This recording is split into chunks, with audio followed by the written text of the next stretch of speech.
deadly riots over the government's plan to avoid defaulting on its loans. Is that the unemployment keeps rising, and it has to keep rising just because you have an excess supply of goods, which is this is all borrowed money that our and that kids debt is owned by banks in other countries. It's been over Including right here at home. In the form of a convenient personal loan. A filter cigarette that delivers the taste, and 45 malt liquor. Are you hot? Quite some time ago, by a psychologist, America is sponsoring I first learned it from my grandmother. Now, my grandmother was a wonderful person. She taught me how to play the game Monopoly. She understood that the name of the game is to acquire. She would accumulate everything she could, and eventually she became the master of the board. And then she would always say the same thing to me. She'd look at me and she'd say, "One day, you'll learn to play the game." One summer, I played Monopoly almost every day, all day long. And that summer, I learned to play the game. I came to understand the only way to win is to make a total commitment to acquisition. I came to understand that money and possessions, that's the way that you keep score. And by the end of that summer, I was more ruthless than my grandmother. I was ready to bend the rules if I had to win that game. And I sat down with her to play that fall. I took everything she had. I watched her give her last dollar and quit in utter defeat. And then she had one more thing to teach me. Then she said, "Now it all goes back in the box." All those houses and hotels, all the railroads and utility companies, all that property and all that wonderful money. Now it all goes back in the box. None of it was really yours. You got all heated up about it for a while. But it was around a long time before you sat down at the board. And it will be here after you're gone. Players come and players go.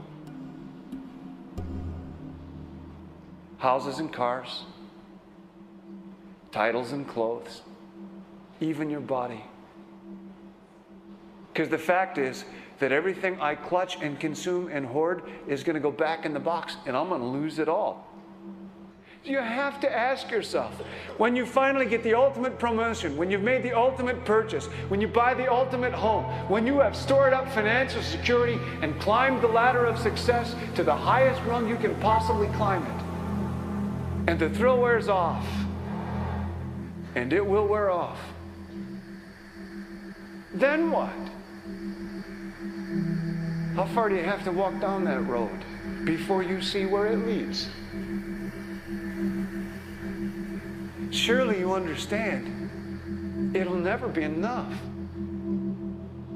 So you have to ask yourself the question, what matters?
was a young man growing up in New York City, I refused to pledge allegiance to the flag.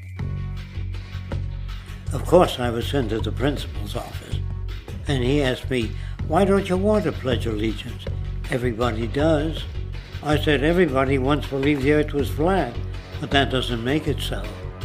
I explained that America owed everything it has to other cultures and other nations, and that I would rather pledge allegiance to the earth and everyone on it. Needless to say, it wasn't long before I left school entirely, and I set up a lab in my bedroom.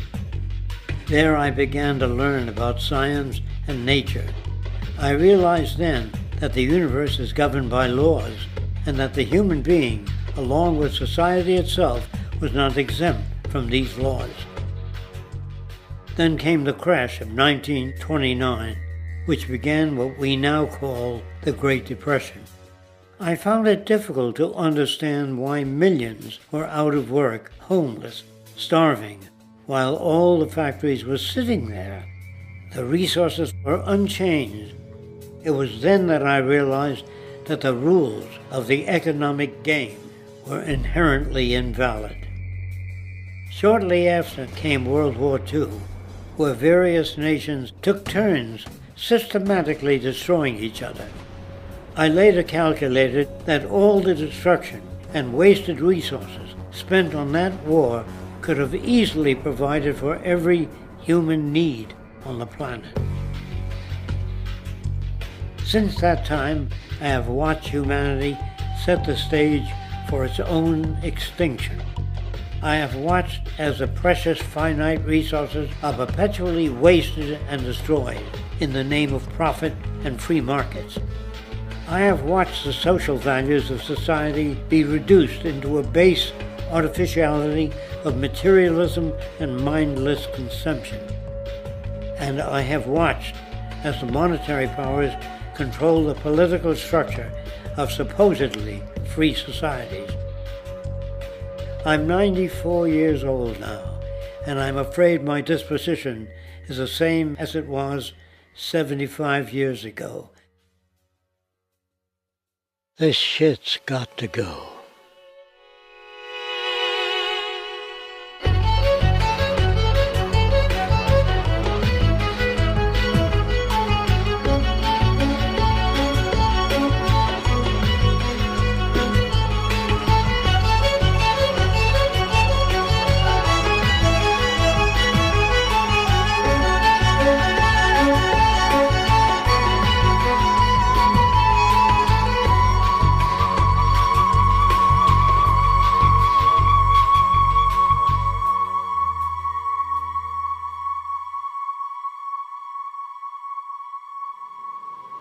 So you're a scientist, and somewhere along the way, hammered into your head is the inevitable nature versus nurture, and that's at least up there with Coke versus Pepsi or Greeks versus Trojans. So nature versus nurture, this by now utterly oversimplifying view of where influences on how a cell deals with an energy crisis, up to what makes us who we are on the most individualistic levels of personality. And what you've got is this complete false dichotomy built around nature as deterministic. At the very bottom of all the causality of life is DNA and the code of codes and the Holy Grail, and everything is driven by it. And at the other end, a much more social science perspective, which is we are social organisms, and biology is for slime molds. Humans are free of biology, and obviously both views are nonsense. What you see instead is it is virtually impossible to understand how biology works outside the context of environment. One of the most crazy-making yet widespread and potentially dangerous notions is, oh, that behavior is genetic. Now, what does that mean? It means all sorts of subtle stuff if you sort of know modern biology, but for most people out there, what it winds up meaning is, a deterministic view of life, one rooted in biology and genetics. Genes equal things that can't be changed. Genes equal things that are inevitable and that you might as well not waste resources trying to fix, might as well not put societal energies into trying to improve because it's inevitable, it's unchangeable. And that is sheer nonsense.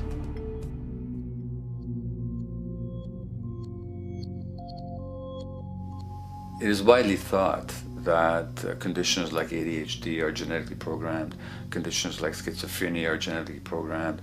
The truth is the opposite. Nothing is genetically programmed. They're very rare diseases. I mean, a small handful, extremely sparsely represented in the population, that are truly genetically determined. Most complex conditions might have a predisposition that is a genetic component, but a predisposition is not the same as a predetermination. The whole search for the source of diseases in the genome was doomed to failure before anybody even thought of it, because most diseases are not genetically predetermined. Heart disease, cancer, strokes, rheumatoid conditions, autoimmune conditions in general, mental health conditions, addictions, these are none of them genetically determined. Breast cancer, for example, out of 100 women with breast cancer, only 7 will carry the breast cancer genes.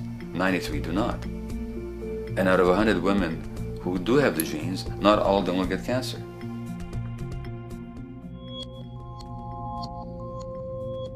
Genes are not just things that make us behave in a particular way regardless of our environment. Genes give us different ways of responding to our environment. In fact, it looks as if some of the early childhood influences of a kind of child rearing affects gene expression, actually turning on and off different genes to put you on a different developmental track, which may suit the kind of world you've got to deal with. So, for example, a study done in Montreal with suicide victims looked at autopsies of the brains of these people. And it turned out that if a suicide victim, these are usually young adults, had been abused as children, the abuse actually caused a genetic change in the brain that was absent in the brains of people who had not been abused. That's an epigenetic effect. Epi means on top of, so that the epigenetic influence is what happens environmentally to either activate or deactivate certain genes.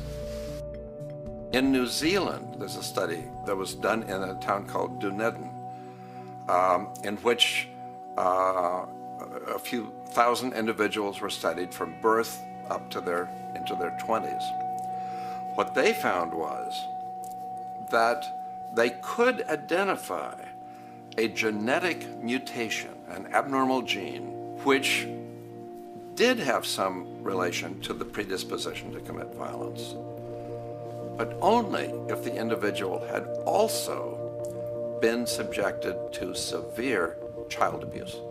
In other words, a child with this abnormal gene would be no more likely to be violent than anybody else, and in fact they actually had a lower rate of violence than people with normal genes, as long as they weren't abused as children.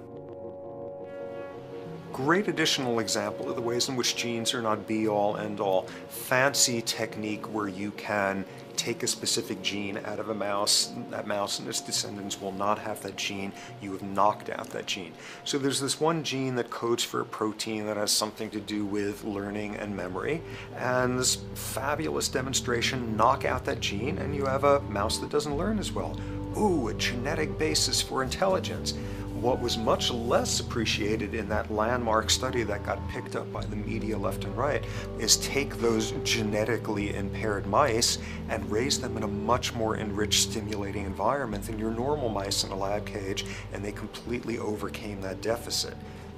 So when one says in a contemporary sense that, oh, this behavior is genetic, to the extent that that's even a valid sort of phrase to use, what you're saying is there is a genetic contribution to how this organism responds to environment.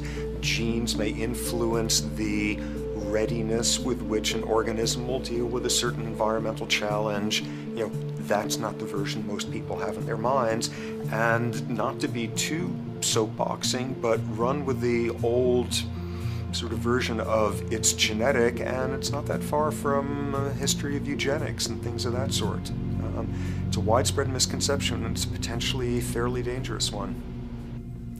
One reason that the sort of biological explanation for violence, one reason that hypothesis is potentially dangerous, it's not just misleading, it can really do harm, is because if you believe that, you could very easily say, well, there's nothing we can do to change the predisposition people have to becoming violent.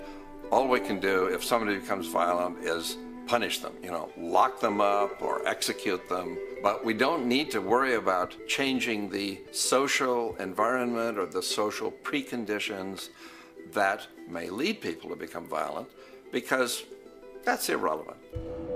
The genetic argument allows us the luxury of ignoring past and present historical and social factors. And in the words of Louis Menand, he wrote in the New Yorker, very astutely, he said, "It's all in the genes, an explanation for the way things are that does not threaten the way things are. Why should someone feel unhappy or engage in antisocial behavior when that person is living in the freest and most prosperous nation on earth? It can't be the system. There must be a flaw in the wiring somewhere," which is a good way of putting it. So the genetic argument is simply a cop-out, which allows us to ignore the social and economic and political factors that in fact underlie many troublesome behaviors.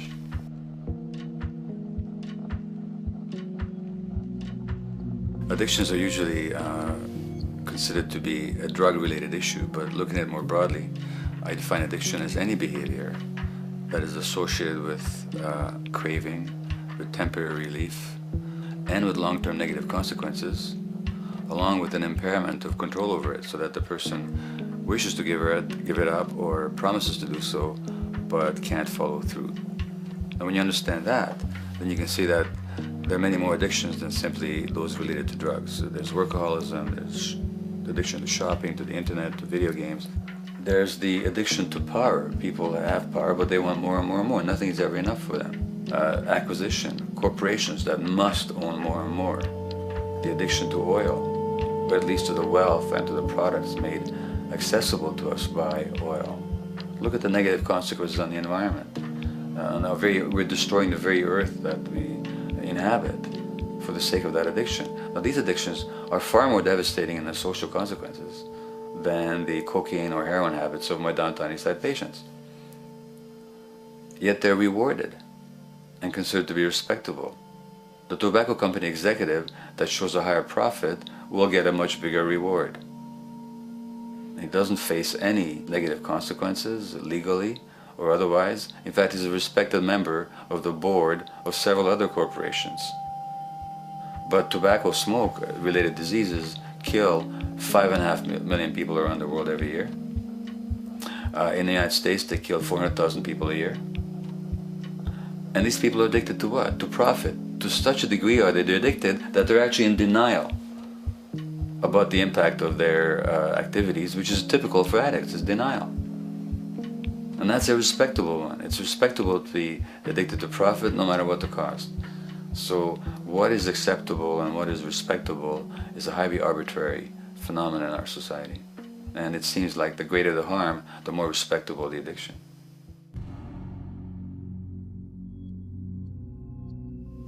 There's a general myth that drugs in themselves are addictive. In fact, the war on drugs is predicated on the idea that if you interdict the sources of drugs, you can deal with addiction that way.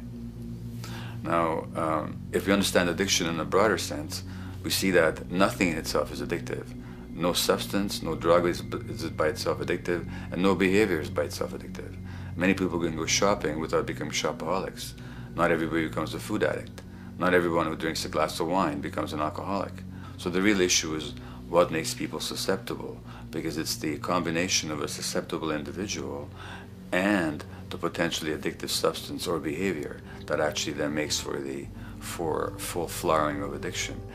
In short, It's not the drug that's addictive, it's the question of the susceptibility of the individual to being addicted to a particular substance or behavior.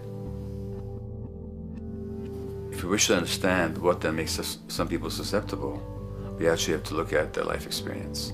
The old idea, although it's old, but it's still broadly held, that addictions are due to some genetic cause is simply scientifically untenable.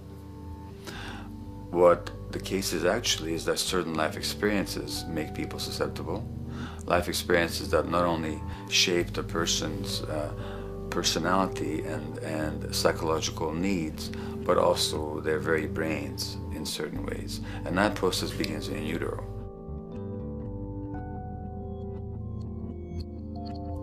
It's been shown, for example, that if you stress mothers during pregnancy, their children are more likely to have traits that predispose them to addictions.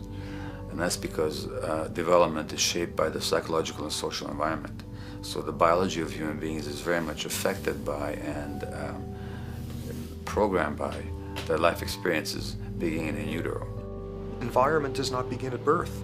Environment begins as soon as you have an environment. As soon as you are a fetus, you are subject to whatever information is coming through mom's circulations, hormones, levels of nutrients. Great landmark example of this, something called the Dutch hunger winter. 1944, Nazis occupying Holland. For a bunch of reasons, they decide to take all the food and divert it to Germany. For 3 months, everybody there is starving. Tens of thousands of people starve to death. What the Dutch hunger winter effect is, if you were a second or third trimester fetus during the starvation, your body learned something very unique during that time. As it turns out, second, third trimester, something that your body is going about trying to learn about the environment is, well, how menacing of a place is it out there? How plentiful? How much nutrients am I getting by way of mom's circulation? Be a fetus who is starving during that time, and your body programs forever after to be really, really, really stingy with your sugar and fat, and what you do is you store every bit of it. Be a Dutch hunger winter fetus, and half a century later, everything else being equal, you are more likely to have high blood pressure, obesity, or metabolic syndrome. That is environment coming in a very unexpected place. You can stress animals in a laboratory when they're pregnant, and their offspring will be more likely to use cocaine and alcohol as adults. You can stress human mothers. For example, in a British study, women who are abused in pregnancy will have higher levels of the stress hormone cortisol in their placenta at birth, and their children are more likely to have conditions that predispose them to addictions by age 7 or 8. So in utero stress already prepares the ground for all kinds of mental health issues. Israeli study done prior on children born to mothers who were pregnant prior to the onset of the 1967 war. These women, of course, are very stressed, and their offspring have a higher incidence of schizophrenia than the average cohort. So there's plenty of evidence now that prenatal effects have a huge impact on the developing human being.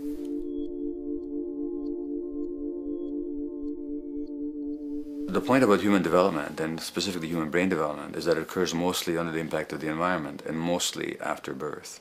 Now, if you compare us to a horse, which can run on the first day of life, we see that we are very undeveloped. We can't muster that much neurological coordination, balance, muscle strength, visual acuity until a year and a half, 2 years. And that's because the brain development that in the horse happens in the safety of the womb, in a human being has to happen after birth. And that has to do with simple evolutionary logic. As the head gets larger, which is what makes us into human beings, the burgeoning of the forebrain is what creates the human species, actually.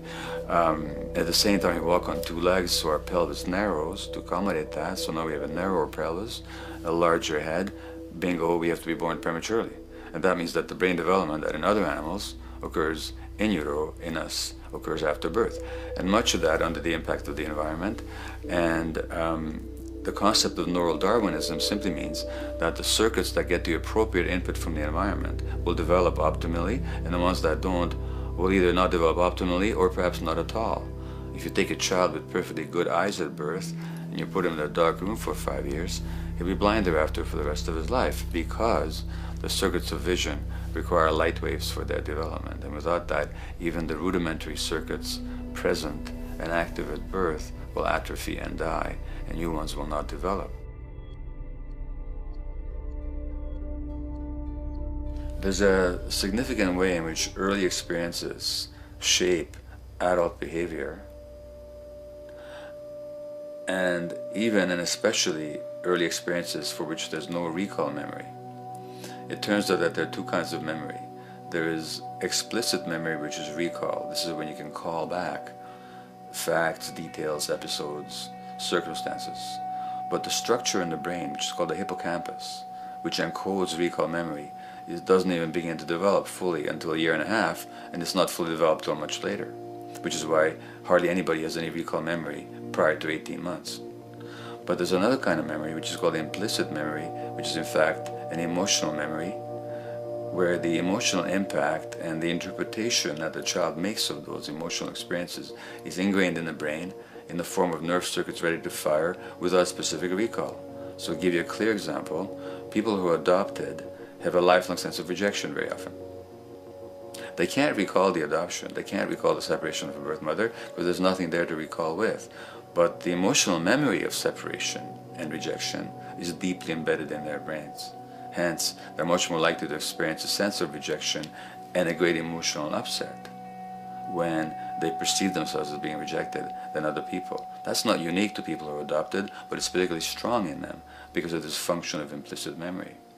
People who are addicted, given that they, according to all the research literature, certainly in my experience, the hardcore addicts virtually were all significantly abused as children or suffered severe emotional loss. Their emotional or implicit memories are those of a world that's not safe and not helpful, caregivers who are not to be trusted, and relationships that are not safe enough to open up to vulnerably. And hence their responses tend to be to keep themselves separate from really intimate relationships, not to trust caregivers, doctors and other people who are trying to help them, and generally see the world as an unsafe place. And that's strictly a function of implicit memory, which sometimes has to do with incidents they don't even recall.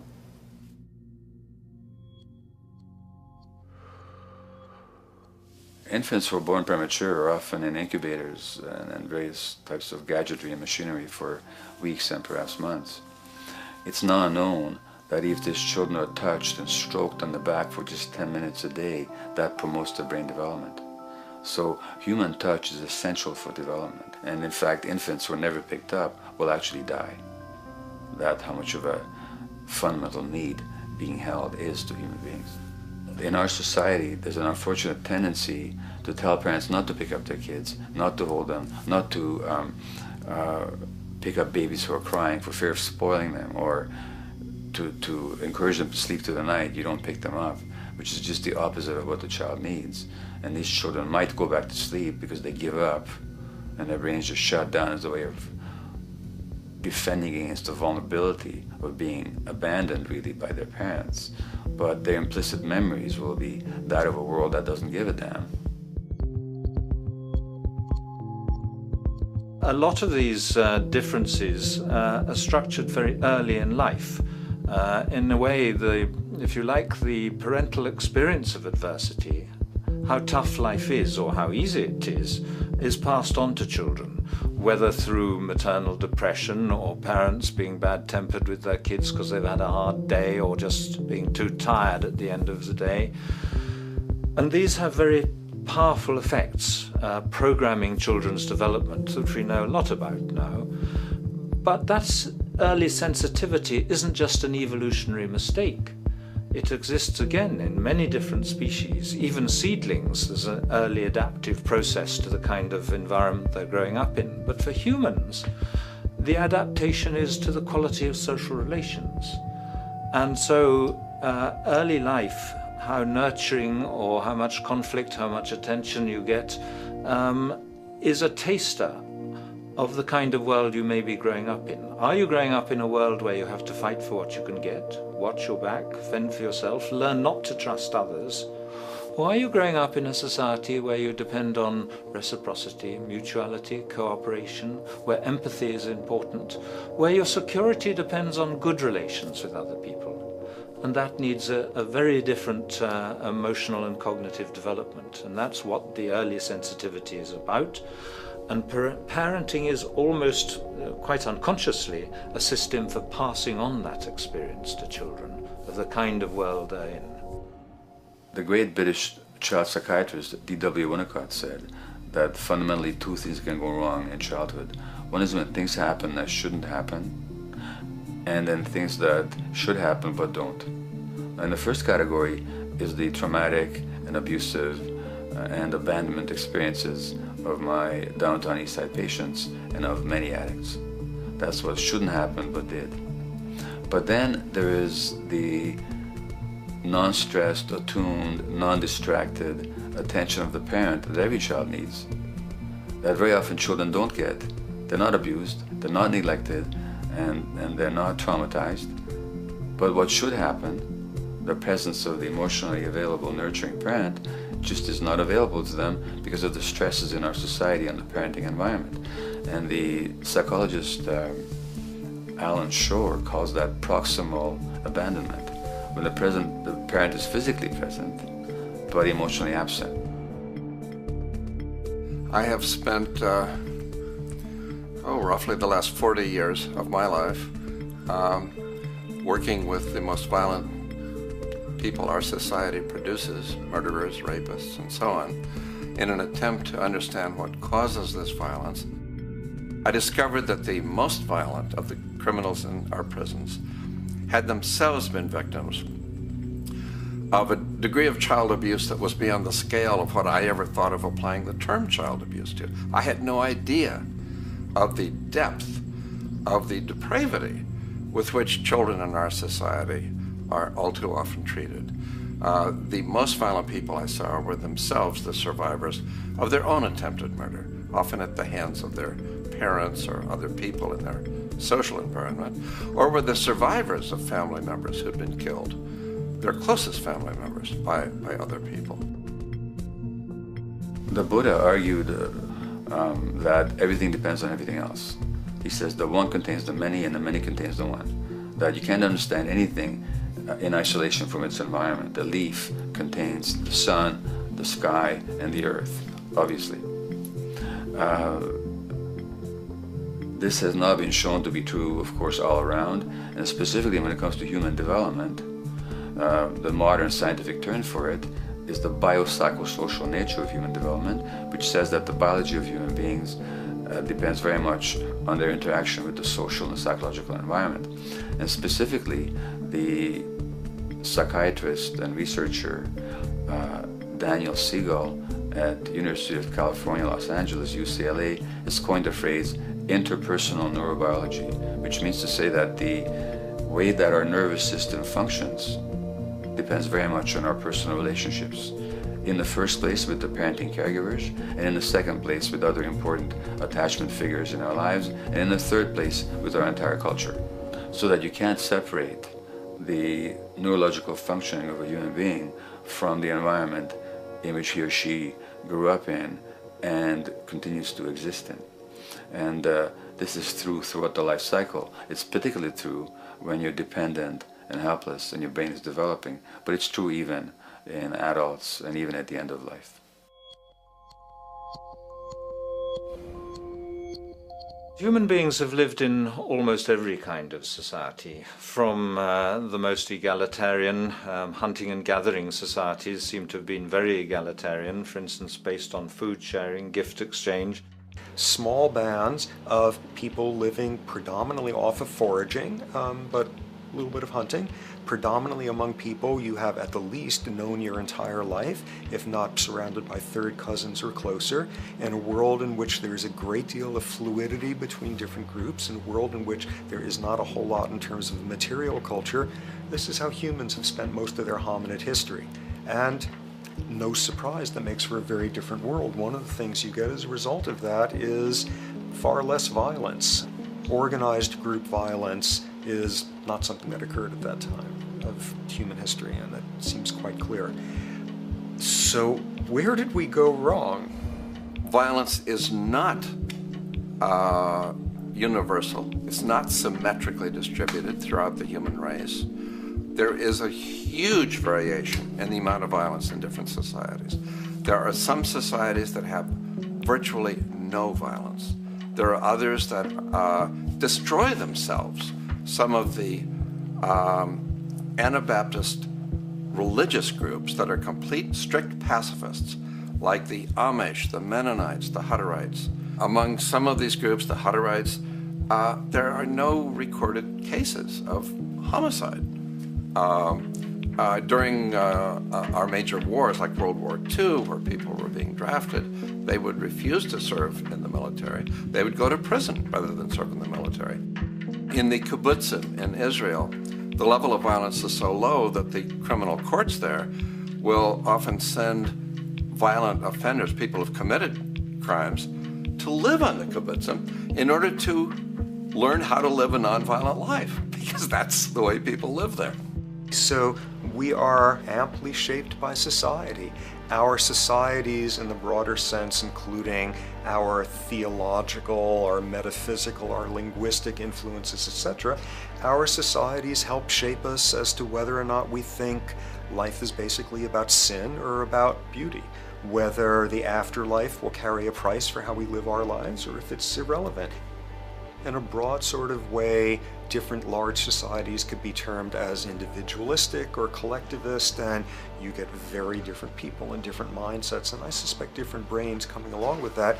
We in America are in one of the most individualistic of societies, and capitalism being a system that allows you to go higher and higher up a potential pyramid, and the deal is it comes with fewer and fewer safety nets. By definition, the more stratified a society is, the fewer people you have as peers, the fewer people with whom you have symmetrical, reciprocal relationships, and instead all you have are differing spots and endless hierarchies. And a world in which you have few reciprocal partners is a world with a lot less altruism.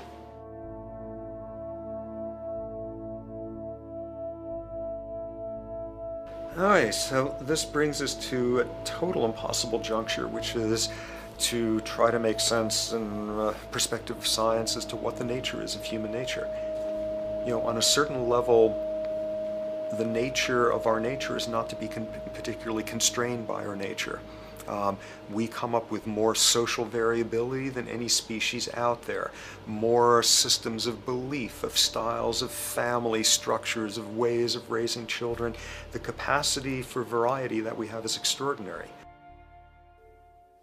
In a society which is predicated on competition and really very often the ruthless exploitation of one human being by another, the profiteering of other people's problems, and very often the creation of problems for the purpose of profiteering, the ruling ideology will very often justify that behavior by appeals to some fundamental and unalterable human nature.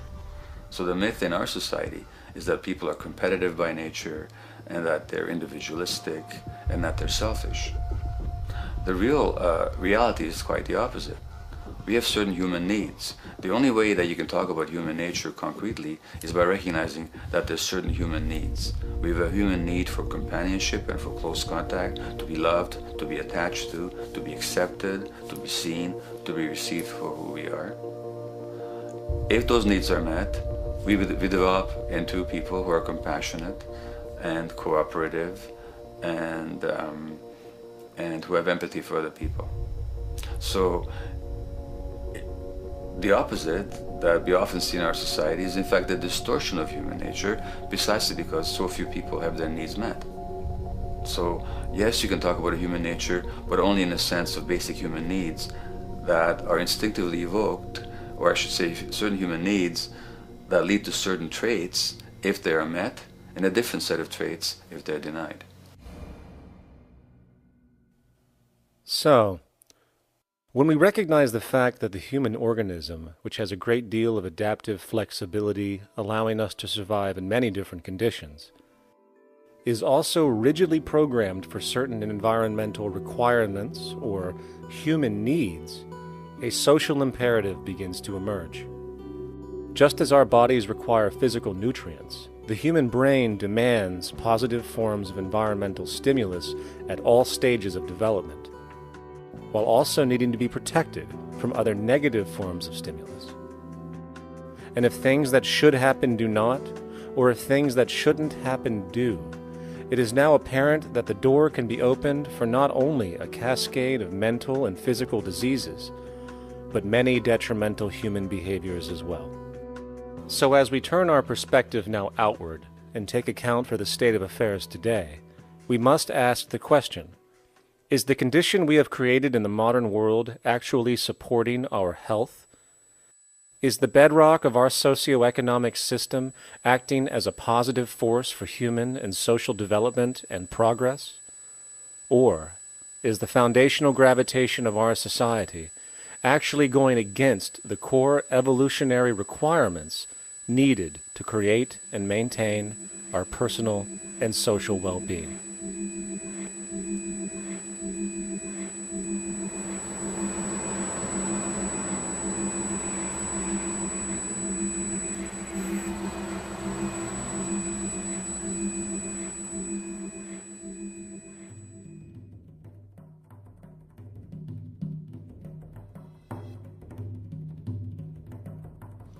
So one might ask, where did this all begin? What we have today, really a world in a state of cumulative collapse. You get it started with John Locke. And John Locke introduces property, and he has three provisos for just private right and property.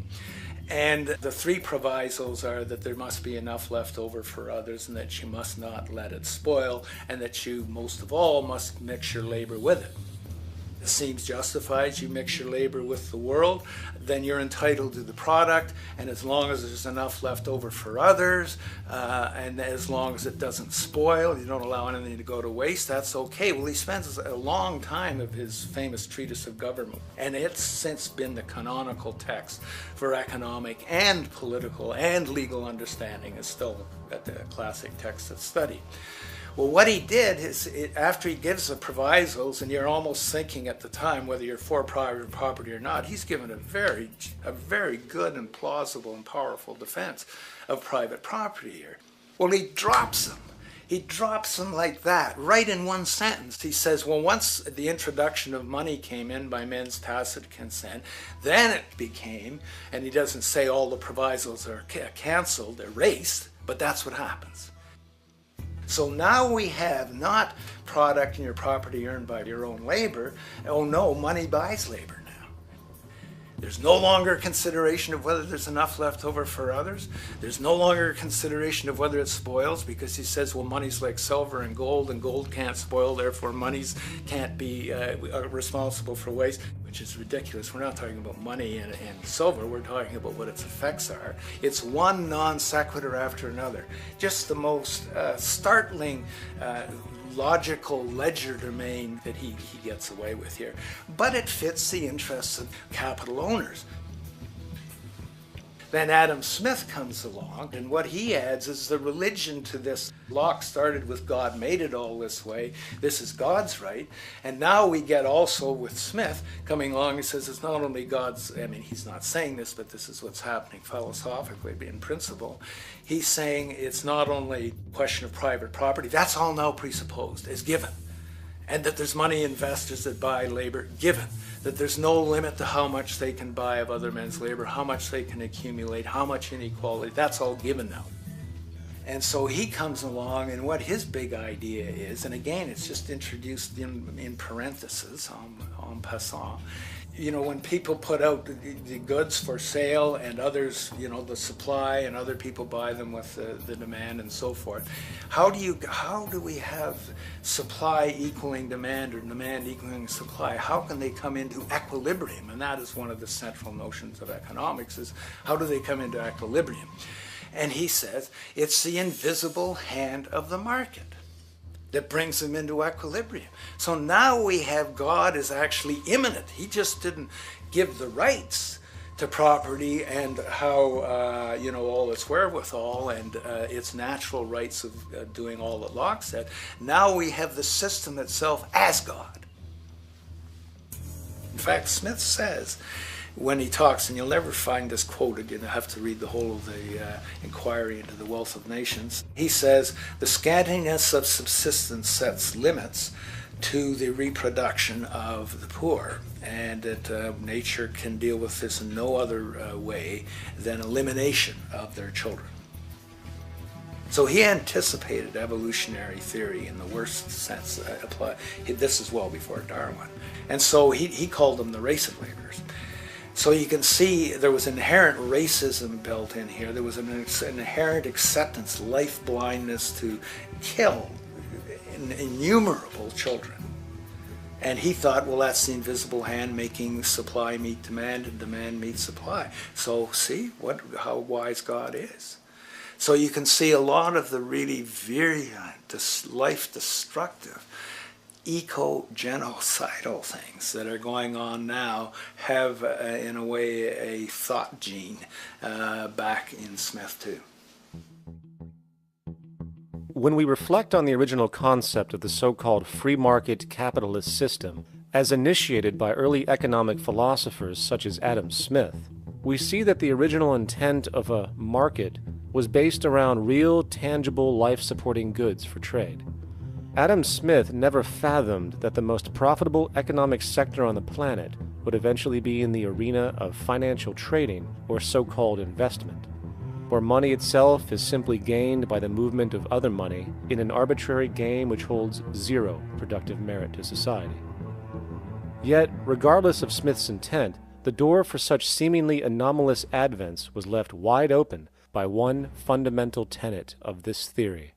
Money is treated as a commodity in and of itself. Today, in every economy of the world, regardless of the social system they claim, money is pursued for the sake of money and nothing else.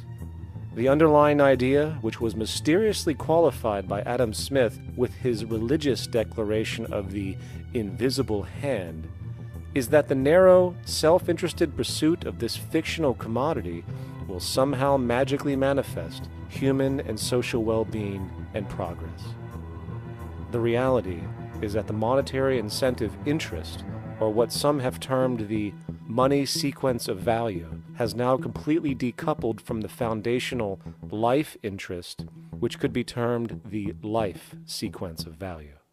What has happened is that there's a complete confusion in economic doctrine between those two sequences. They think that the money sequence of value delivers the life sequence of value, and that's why they say if more goods are sold, if GDPs rise and so forth, therefore there'll be more well-being, enhanced well-being. We take the GDP to be basically our indicator of social health.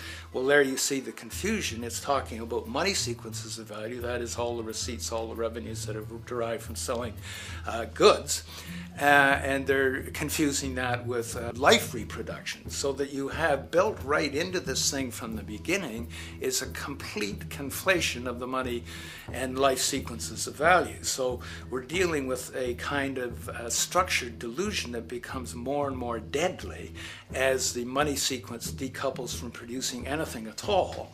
So it's a system disorder, and the system disorder seems to be fatal.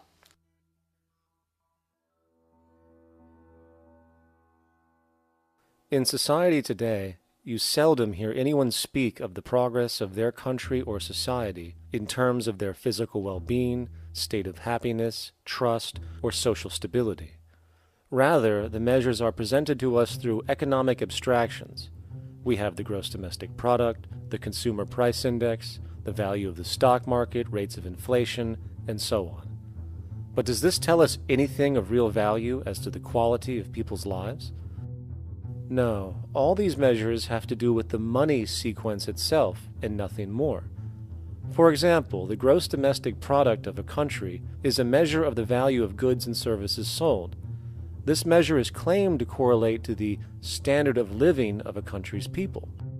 In the United States, healthcare accounted for over 17% of GDP in 2009, amounting to over $2.5 trillion spent, hence creating a positive effect on this economic measure.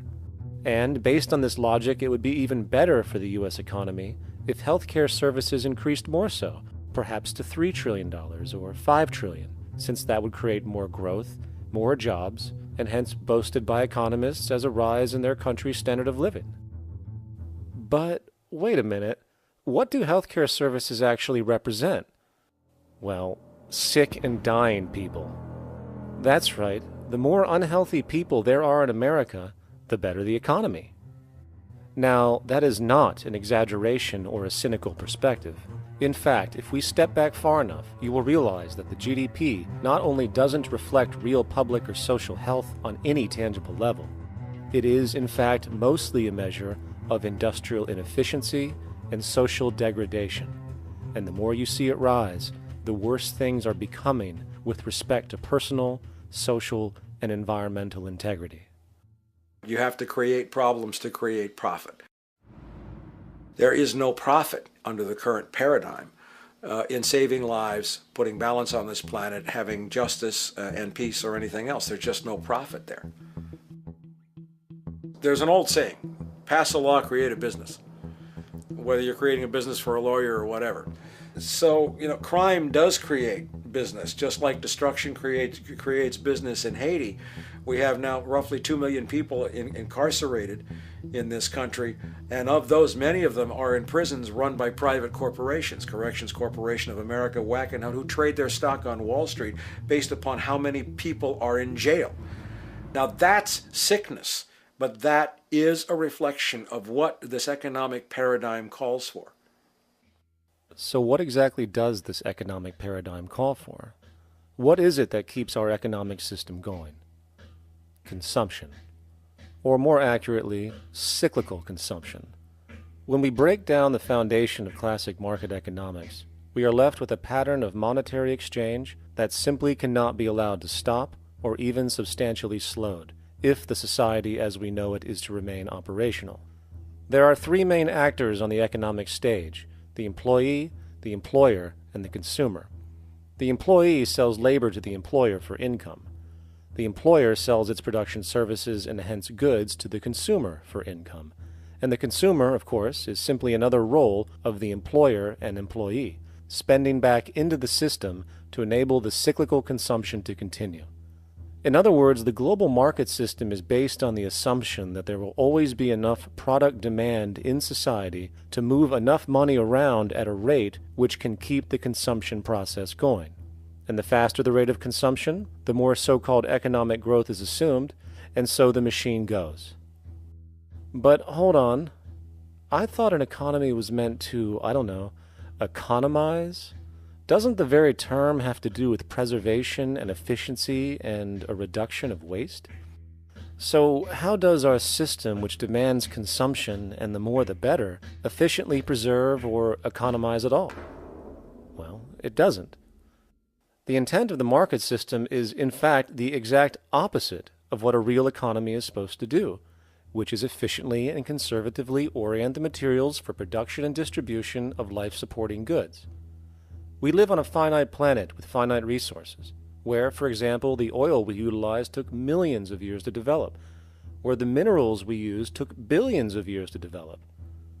So, having a system that deliberately promotes the acceleration of consumption for the sake of so-called economic growth is pure ecocidal insanity. Absence of waste, that's what efficiency is. Absence of waste. This system is more wasteful than all the other existing systems in the history of the planet.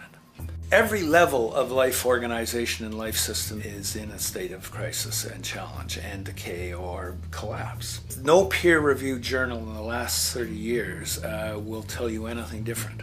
That is that every life system is in decline, as well as social programs, as well as our water access. Try to name any means of life that isn't threatened and in danger. You can't. There really isn't one, and that's very, very despairing. But we haven't even figured out the causal mechanism. We don't want to face the causal mechanism. We just want to go on, that's what insanity is, where you keep doing the same thing over and over again, though it clearly doesn't work. So you're really dealing with not an economic system, but I would go so far as to say an anti-economic system. There's an old saying that the competitive market model seeks to create the best possible goods at the lowest possible prices. This statement is essentially the incentive concept, which justifies market competition based on the assumption that the result is the production of higher quality goods. If I was going to build myself a table from scratch, I would naturally build it out of the best, most durable materials possible, right?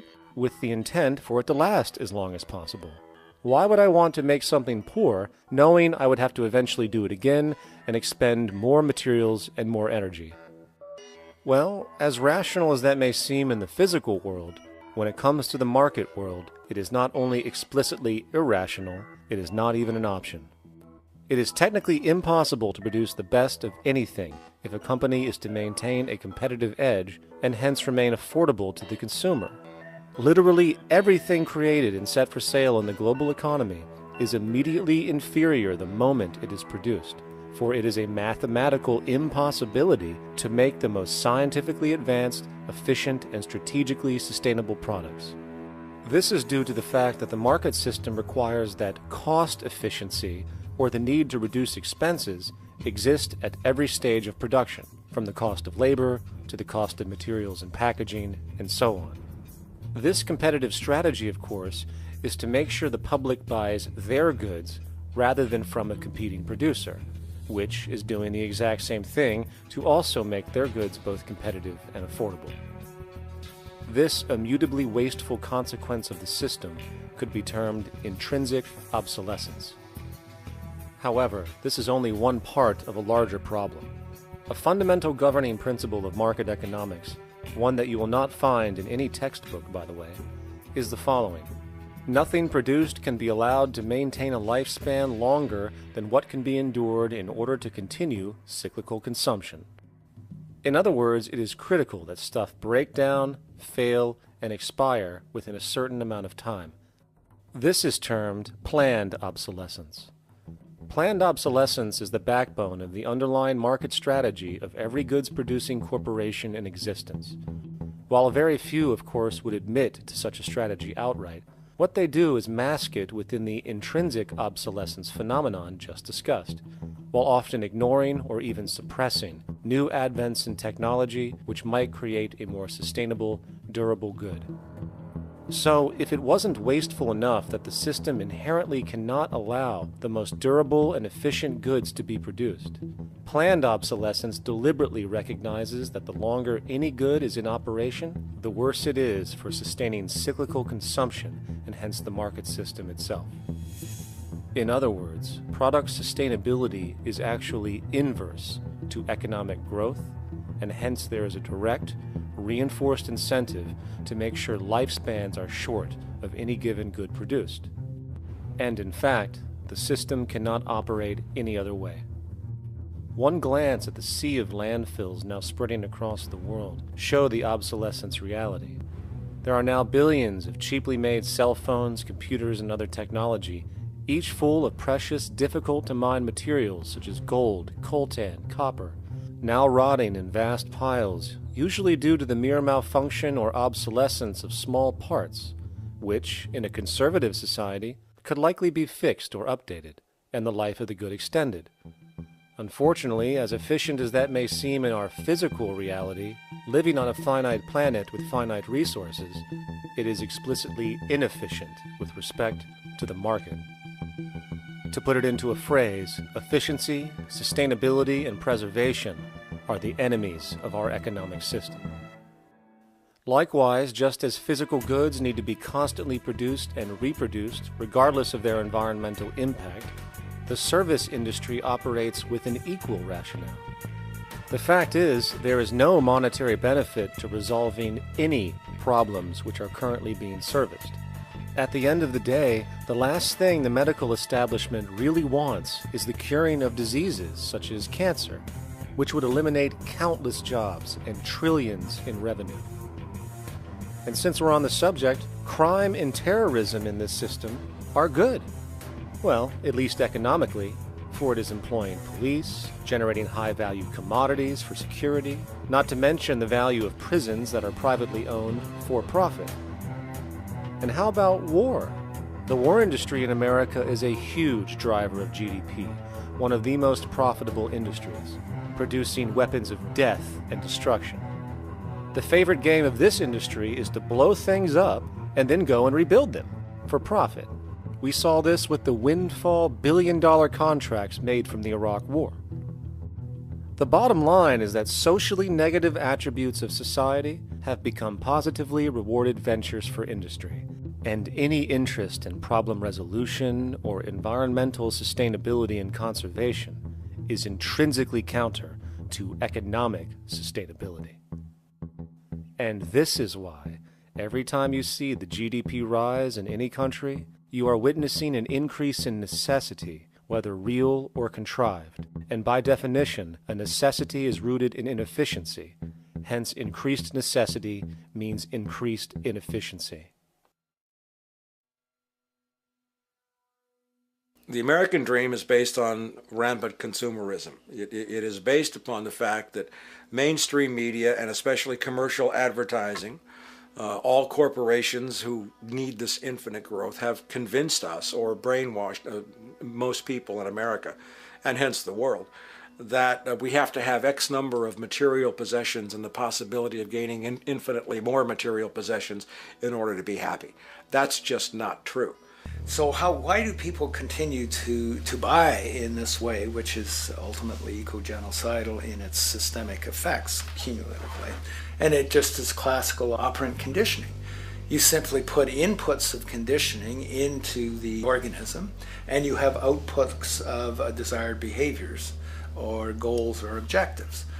And it has all the resources of technology. And they boast about how they get into the minds of infants. What they hear is already making them conditioned to the brand.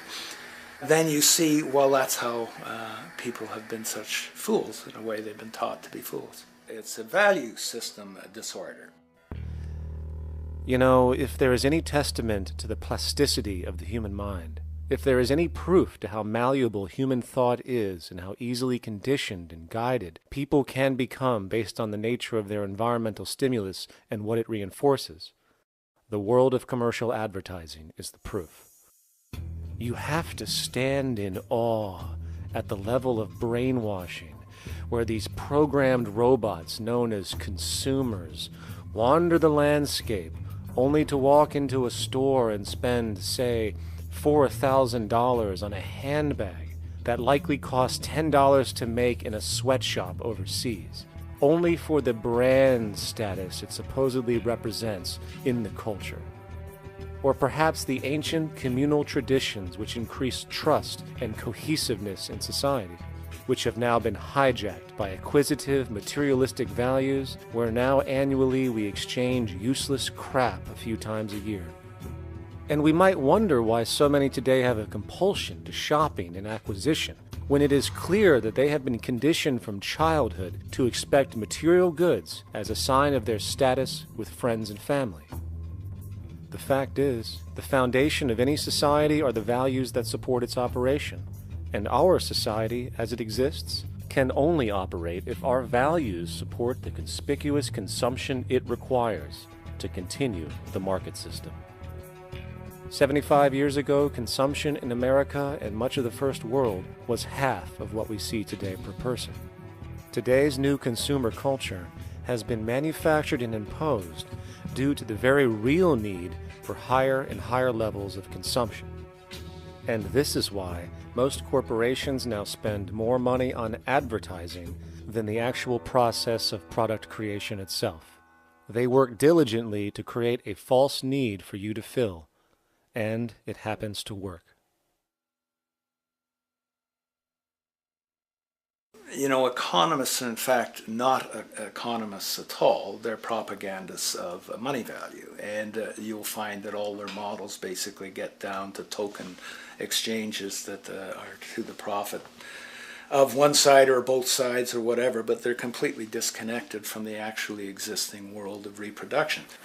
In Ohio, an old man failed to pay his electric bill. You may be familiar with the case. And the electric company turned off the electricity and he died. The reason they turned it off was because it wouldn't have been profitable for them to keep it on because he didn't pay his bill. Do you believe that was right? The responsibility really lies not on the electric company for turning it off, but on those of this man's neighbors and friends and associates who are not charitable enough to enable him as an individual to meet the electric bill. Did I hear that right? Did he just say the death of a man caused by not having money was the responsibility of other people, or in effect charity? Well then, I guess we're going to need a whole lot of infomercials, little miserable coin slot donations for bodega counters, and a bunch of pickle jars for the billion people now starving to death on this planet because of the very system Milton Friedman promotes. Whether you are dealing with the philosophies of Milton Friedman, F.A. Hayek, John Maynard Keynes, Ludwig von Mises, or any other major market economist, the basis of rationale rarely leaves the money sequence. It is like a religion. Consumption analysis, stabilization policies, deficit spending, aggregate demand. It exists as a never-ending, self-referring, self-rationalizing circle of discourse where universal human need, natural resources, or any form of physical life-supporting efficiency is ruled out by default and replaced by the singular notion that humans seeking advantage over each other for money alone, motivated by their own narrow self-interest, will magically create a sustainable, healthy, balanced society. There is no life coordinate in this whole theory, this whole doctrine. What are they doing? What are they doing? What they're doing is tracking money sequences. That's all it is tracking money sequences, presupposing everything that matters. One, that there's no life coordinates. Wow, no life coordinates. Two, that all the agents are self-maximizing preference seekers. That is, they think of nothing other than themselves and what they can get most for themselves. That's the notion, that's the ruling notion of rationality. Self-maximizing choice. And the only thing that they're interested in self-maximizing is money or commodities. Well, where does social relations come in? It doesn't, except in the exchange to self-maximize. Where do our natural resources come in? They don't, except to exploit. Where does the family come in as being able to survive? It doesn't. They have to have money in order to purchase any good. Well, shouldn't an economy deal somewhere with human need? Isn't that what the fundamental issue is, to satisfy human needs? Oh, need isn't even in your lexicon. You dissolve it into wants. And what is a want? That means money demand that wants to buy. Well, if it's money demand that wants to buy, it's got nothing to do with need, because it may be the person has no money demand and desperately needs, say, water supply. Or it may be money demand wants a gold toilet seat. Well, where does it all go? To the gold toilet seat. And you call this economics? Like, it's really, when one thinks of it, it's got to be the most bizarre delusion in the history of human thought. Now, so far we have focused on the market system, but this system is actually only one half of the global economic paradigm. The other half is the monetary system. While the market system deals with the interaction of people gaming for profit across the spectrum of labor, production, and distribution, the monetary system is an underlying set of policies set by financial institutions which create conditions for the market system, among other things. It includes terms we often hear, such as interest rates, loans, debt, the money supply, inflation, etc. And while you might want to pull your hair out listening to the gibberish coming from the monetary economists, modest preemptive actions can obviate the need of more drastic actions at a later date. The nature and effect of this system is actually quite simple. Our economy has, or the global economy has, three basic things that govern it. One is fractional reserve banking, banks printing money out of nothing. It's also based upon compound interest. When you borrow money, you have to pay back more than you borrowed, which means that you, in effect, create money out of thin air, again, which has to be serviced by creating still more money. We live in an infinite growth paradigm. The economic paradigm we live in now is a Ponzi scheme. It's nothing grows forever. It's not possible. As a great psychologist James Hillman wrote, the only thing that grows in a human body after a certain age is cancer. It's not just the amount of money that has to keep growing, it's the amount of consumers. Consumers to borrow money at interest to generate more money, and obviously that's not possible on a finite planet. People are basically vehicles to just create money, which must create more money to keep the whole thing from falling apart, which is what's happening right now. There are really only two things anyone needs to know about the monetary system. 1. All money is created out of debt. Money is monetized debt, whether it materialized from treasury bonds, home loan contracts, or credit cards. In other words, if all outstanding debt was to be repaid right now, there would not be $1 in circulation. And 2, interest is charged on virtually all loans made, and the money needed to pay back this interest does not exist in the money supply outright. Only the principal is created by the loans, and the principal is the money supply. So, if all this debt was to be repaid right now, not only would there not be $1 left in circulation, there would also be a gigantic amount of money owed that is literally impossible to pay back, for it does not exist. The consequence of all of this is that two things are inevitable: inflation and bankruptcy.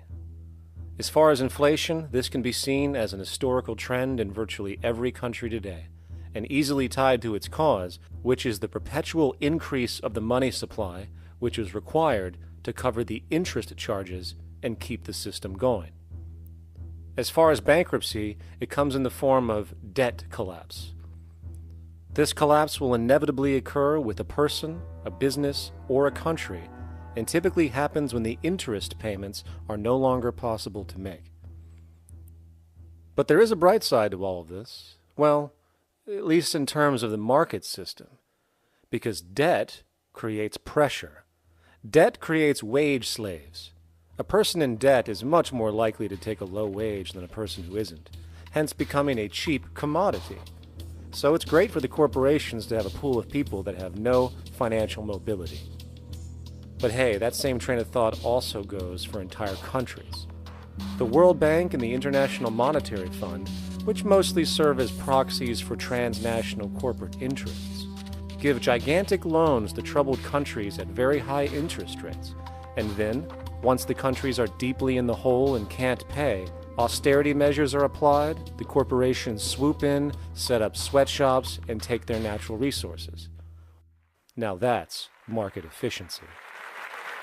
But wait, there's more. You see, there's this unique hybrid of the monetary and market system called the stock market, which rather than, actually produce anything real, they just buy and sell money itself. And when it comes to debt, you know what they do? That's right, they trade it. They actually buy and sell debt for profit, from credit default swaps and collateralized debt obligations for consumer debt, to complex derivative schemes used to mask the debt of entire countries, such as the collusion of investment bank Goldman Sachs in Greece, which nearly collapsed the entire European economy. So when it comes to the stock market and Wall Street, we have an entirely new level of insanity born out of the money sequence of value. All you need to know about markets was written in an editorial in the Wall Street Journal a couple years ago. It was called Lessons of the Brain-Damaged Investor. And in this editorial, they explain why people with slight brain damage do better as investors than people with normal brain functionality. Why? Because the slightly brain-damaged person has no empathy.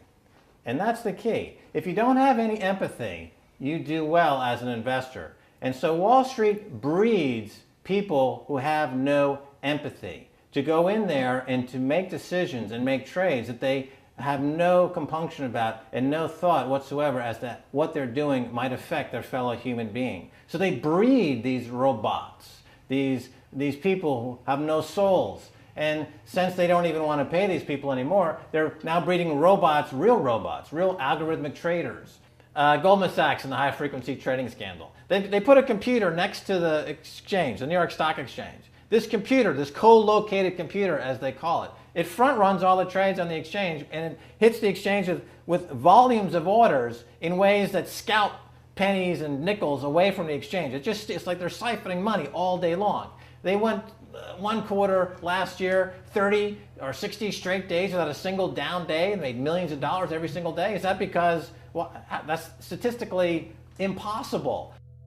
When I worked on Wall Street, the way it works is everyone kicks upstairs the bribes. The brokers bribe to the office manager bribes to the regional sales manager sales manager bribes to the national sales manager. It's a common understanding. At Christmas, who gets the biggest bonus at Christmas in an average brokerage office? The compliance officer. The compliance officer sits there all day long. He's supposed to be making sure you don't violate any of the margin rules and you're complying with the law. Of course, yeah, to the extent that you can bribe the compliance officer, yeah, that's right, you are complying with the law. So how does fraud has become the system? It's no longer a byproduct. It is the system. You know, it's like that old Woody Allen joke. He says, "Doctor, my brother thinks he's a chicken." And the doctor says, "Take a pill, and that should cure the problem." And he says, "No, doctor, you don't understand. We need the eggs."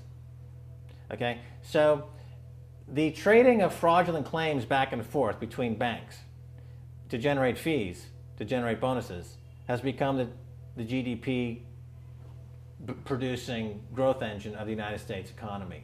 Even though they're essentially trading fraudulent claims that there's absolutely no hope of ever paying back.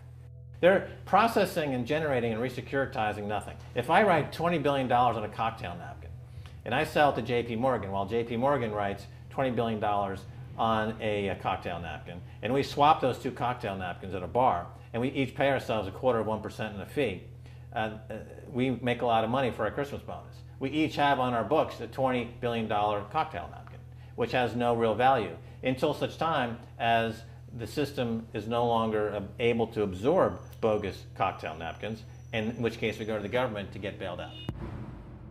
And because of Wall Street and the global stock market, there are now conservatively about $700 trillion of outstanding fraudulent claims known as derivatives, still waiting to collapse, a value amounting to over 10 times the gross domestic product of the entire planet. And while we have seen the bailouts of corporations and banks by governments, which of course comedically borrow their money from banks to begin with, we are now seeing attempts to bail out whole countries by conglomerates of other countries through the international banks. But how do you bail out a planet? There is no country out there that isn't now saturated in debt. The cascade of sovereign debt defaults we have seen can only be the beginning when the math is taken into account. It has been estimated in the United States alone that income tax would need to be raised to 65% per person just to cover the interest in the near future. Economists are now foreshadowing that within a few decades, 60% of the countries on the planet will be bankrupt. But, hold on, let me get this straight. The world is going bankrupt, whatever the hell that means, because of this idea called debt, which doesn't even exist in the physical reality. It's only part of a game that we've invented. And yet, the well-being of billions of people is now being compromised. Extreme layoffs, tent cities, accelerating poverty, austerity measures imposed, schools shutting down, child hunger, and other levels of familial deprivation, all because of this elaborate fiction. What are we, fucking stupid? Hey, Mars, my man. Help a brother out, huh? Grow up, kid.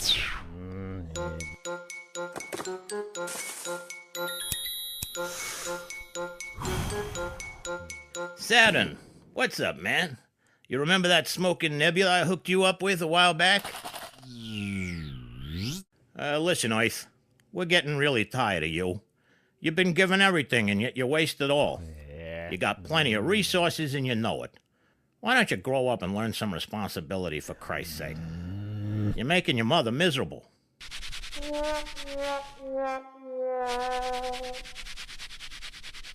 You're on your own, pal. Yeah, whatever.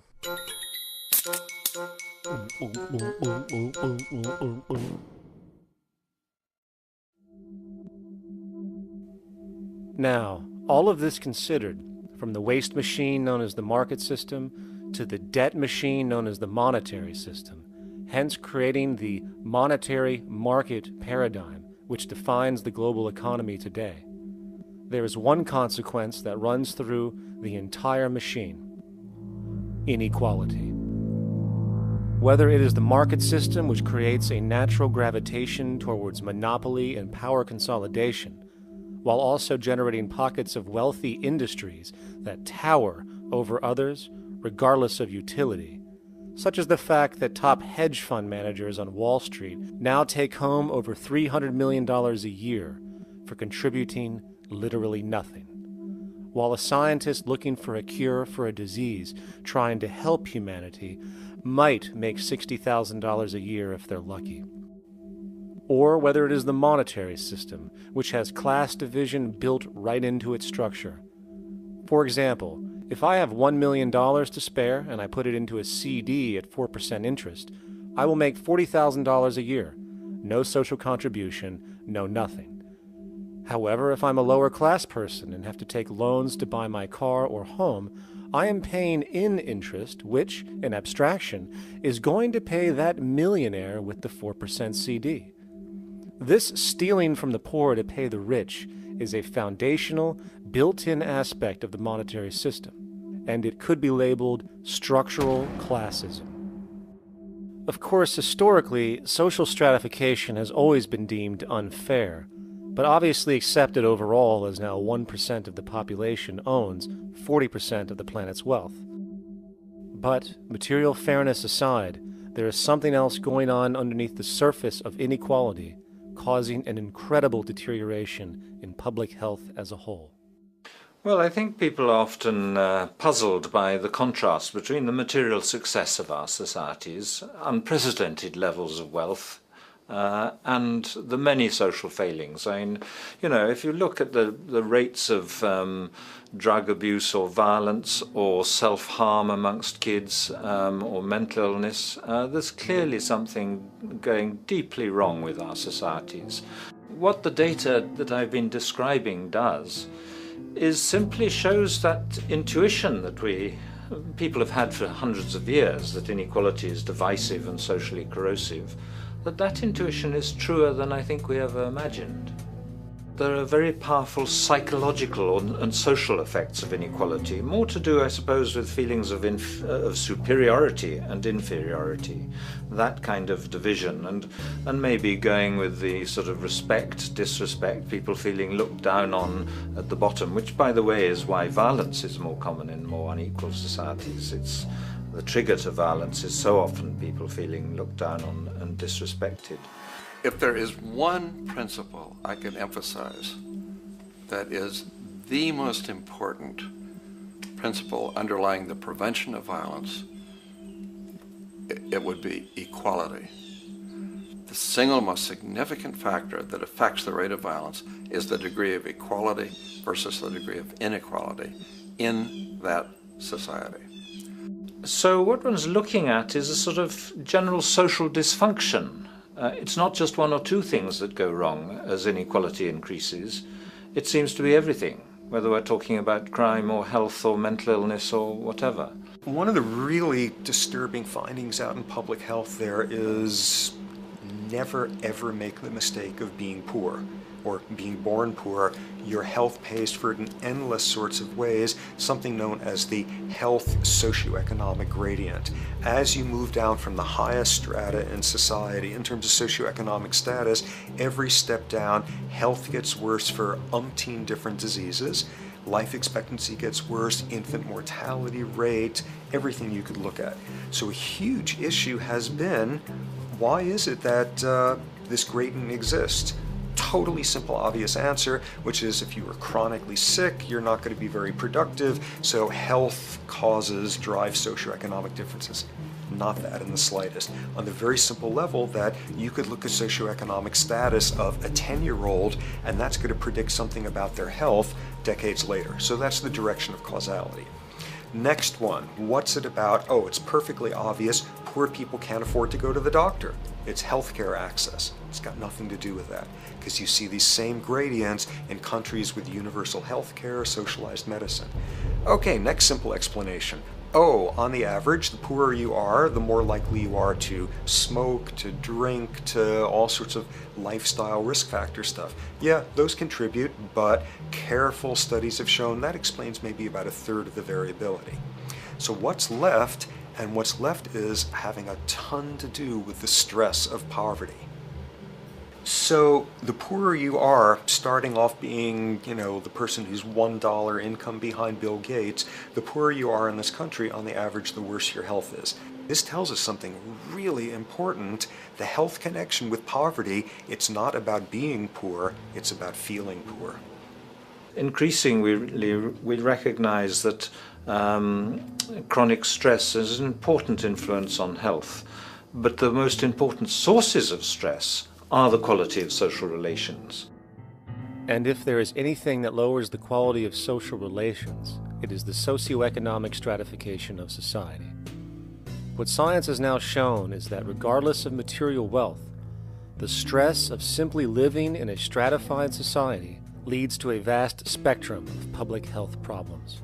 And the greater the inequality, the worse they become. Life expectancy, longer in more equal countries. Drug abuse, less in more equal countries. Mental illness, less in more equal countries. Social capital, meaning the ability of people to trust each other, naturally greater in more equal countries. Educational scores, higher in more equal countries. Homicide rates, less in more equal countries. Crime and rates of imprisonment, less in more equal countries. It goes on and on. Infant mortality, obesity, teen birth rate, less in more equal countries.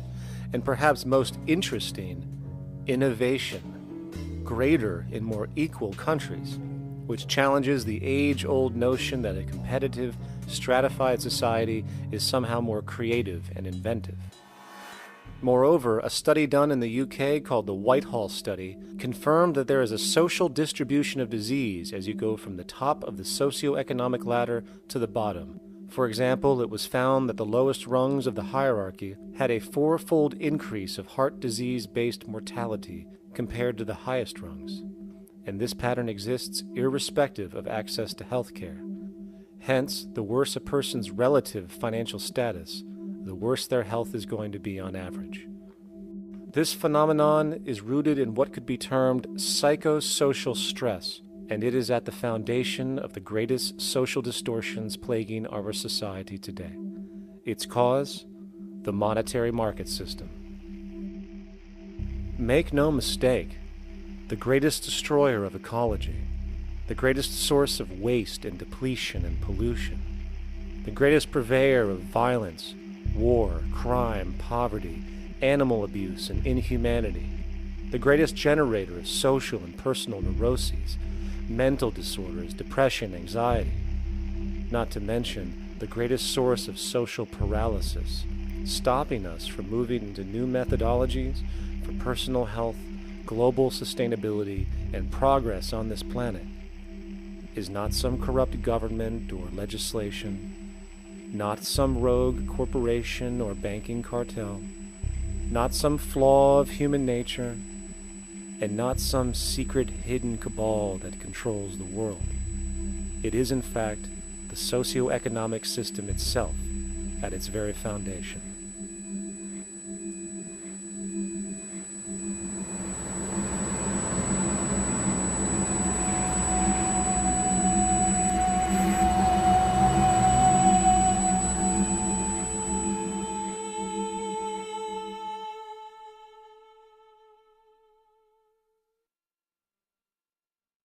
Let's imagine for a moment we had the option to redesign human civilization from the ground up. What if, hypothetically speaking, we discovered an exact replica of the planet Earth, and the only difference between this new planet and our current one is that human evolution had not occurred. It was an open palette. No countries, no cities, no pollution, no Republicans, just a pristine, open environment. So, what would we do? Well, first we need a goal, right? And it's safe to say that goal would be to survive. And not to just survive, but to do so in an optimized, healthy, prosperous way. Most people indeed desire to live, and they would prefer to do so without suffering. Therefore, the basis of this civilization needs to be as supportive and hence sustainable for human life as possible, taking into account the material needs of all the world's people, while trying to remove anything that could hurt us in the long run. That goal of, say, maximum sustainability understood, the next question regards our method. What kind of approach do we take? Well, let's see. Last I checked, politics was the method of social operation on Earth.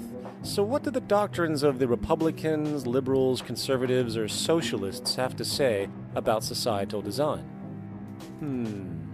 Not a damn thing. Okay, then what about religion? Surely the great creator had to have left some blueprint somewhere. No, nothing I can find. Okay then, so what's left? It appears something called science. Science is unique in that its methods demand not only that the ideas proposed be tested and replicated, but everything science comes up with is also inherently falsifiable. In other words, unlike religion and politics, science has no ego, and everything it suggests accepts the possibility of being proven wrong eventually. It holds on to nothing and evolves constantly. Well, that sounds natural enough to me. So then, based on the current state of scientific knowledge in the early 21st century, along with our goal of maximum sustainability for the human population, how do we begin the actual process of construction? Well, the first question to ask, what do we need to survive? The answer, of course, are planetary resources. Whether it is the water we drink, the energy we use, the raw materials we utilize to create tools and shelter, the planet hosts an inventory of resources, many of which are demanded for our survival. So, given that reality, it then becomes critical to figure out what we have and where it is. This means we need to conduct a survey. We simply locate and identify every physical resource on the planet we can, along with the amount available at each location, from the deposits of copper, to the most potent locations for wind farms to produce energy, to the natural freshwater springs, to an assessment of the amount of fish in the ocean, to the most prime arable land for food cultivation, etc. But, since we humans are going to be consuming these resources over time, we then realize that not only do we need to locate and identify, we also need to track. We need to make sure we don't run out of any of this stuff. That would be bad. And this means not only tracking our rates of use, but the rates of earthly regeneration as well, such as how long it takes for, say, a tree to grow or a spring to replenish. This is called dynamic equilibrium. In other words, if we use up trees faster than they can be grown back, we have a serious problem, for it is unsustainable. So then, how do we track this inventory, especially when we recognize that all of this stuff is scattered everywhere? We have large mineral mines in what we call Africa, energy concentrations in the Middle East, huge tidal power possibilities on the Atlantic coast of North America, the largest supply of fresh water in Brazil, etc. Well, once again, good old science has a suggestion. It's called systems theory. Systems theory recognizes that the fabric of the natural world, from human biology to the earthly biosphere to the gravitational pull of the solar system itself, is one huge synergistically connected system, fully interlinked. Just as human cells connect to form our organs, and the organs connect to form our bodies, and since our bodies cannot live without the earthly resources of food, air, and water, we are intrinsically connected to the earth, and so on. So, as nature suggests, we take all of this inventory and tracking data and create a system to manage it. A global resource management system, in fact, to account for every relevant resource on the planet. There is simply no logical alternative if our goal as a species is survival in the long run. We have to keep track as a whole. That understood, we can now consider production. How do we use all this stuff? What will our process of production be, and what do we need to consider to make sure it is as optimized as possible to maximize our sustainability? Well, the first thing that jumps right out at us is the fact that we need to constantly try and preserve. The planet's resources are essentially finite, so it is important that we be strategic. Strategic preservation is key. The second thing we recognize is that some resources are really not as good as others in their performance. In fact, some of this stuff, when put into use, has a terrible effect on the environment, which invariably hinders our own health. For example, oil and fossil fuels, no matter how you cut it, release some pretty destructive agents into the environment. Therefore, it is critical we do our best to use such things only when we really have to, if at all. Fortunately for us, we see a ton of solar, wind, tidal, wave, heat differential, and geothermal possibilities for energy production, so we can strategize objectively about what we use and where to avoid what could be called negative retroactions, or anything that results from production or use that damages the environment and hence ourselves. We will call this strategic safety to couple in with our strategic preservation. But production strategies do not stop there. We are going to need an efficiency strategy for the actual mechanics of production itself. And what we find is that there are roughly 3 specific protocols we must adhere to. 1. Every good we produce must be designed to last as long as possible. Naturally, the more things break down, the more resources we are going to need to replace them, and the more waste produced. 2. When things do break down or are no longer usable for whatever reason, it is critical that we harvest or recycle as much as we possibly can.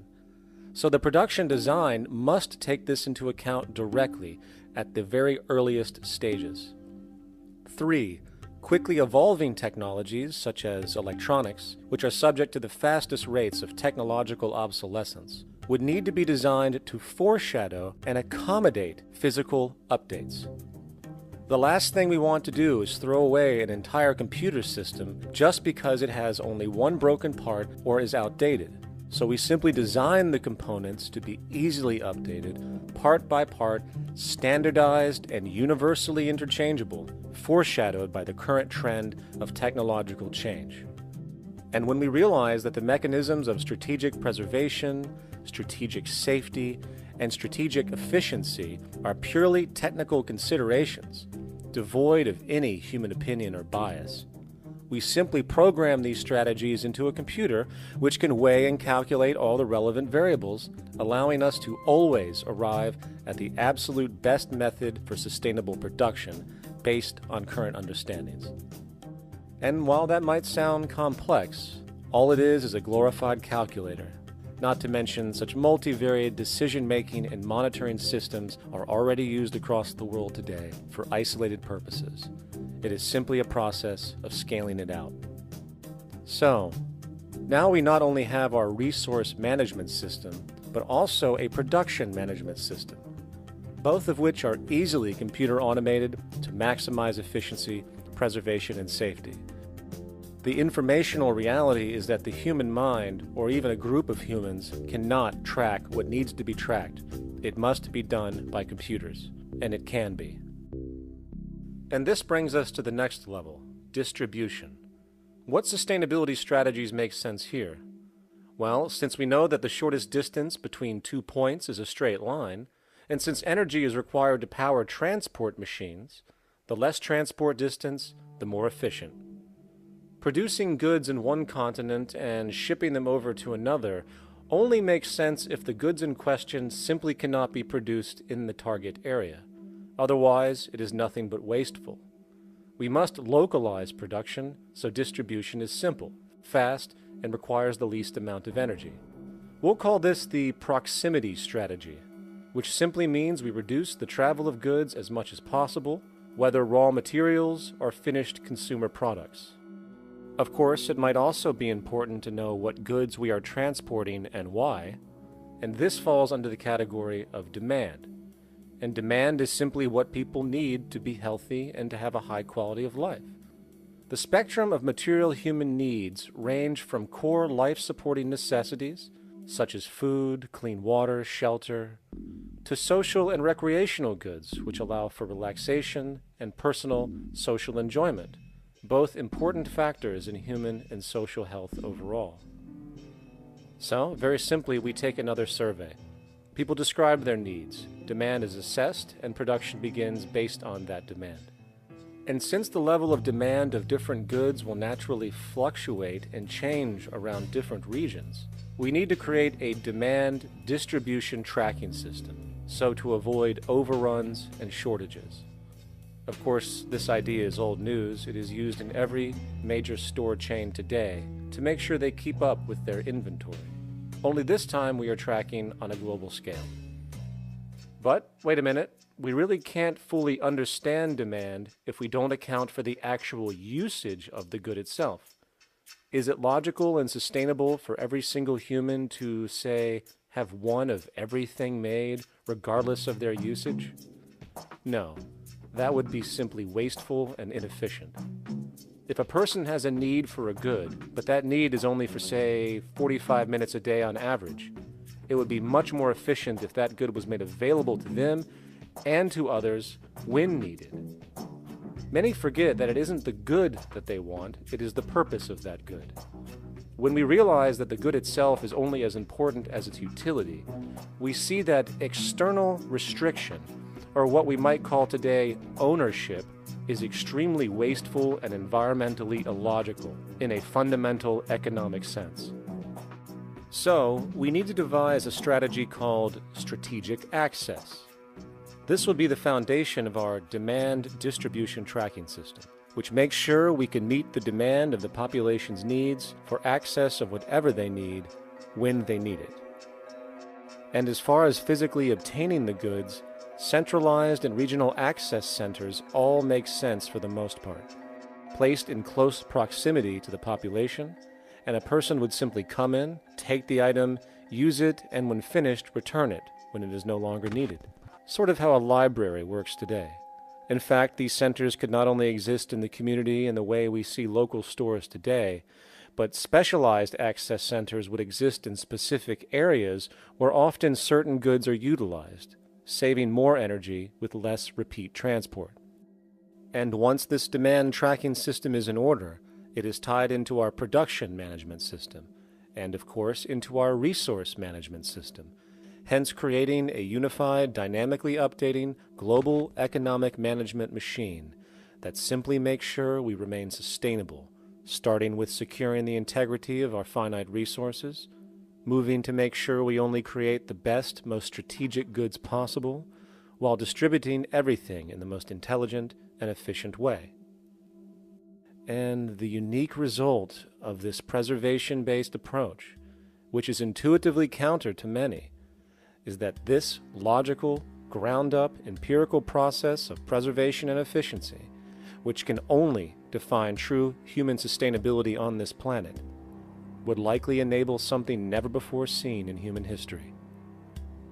Access abundance, not just for a percentage of the global population, but the entire civilization.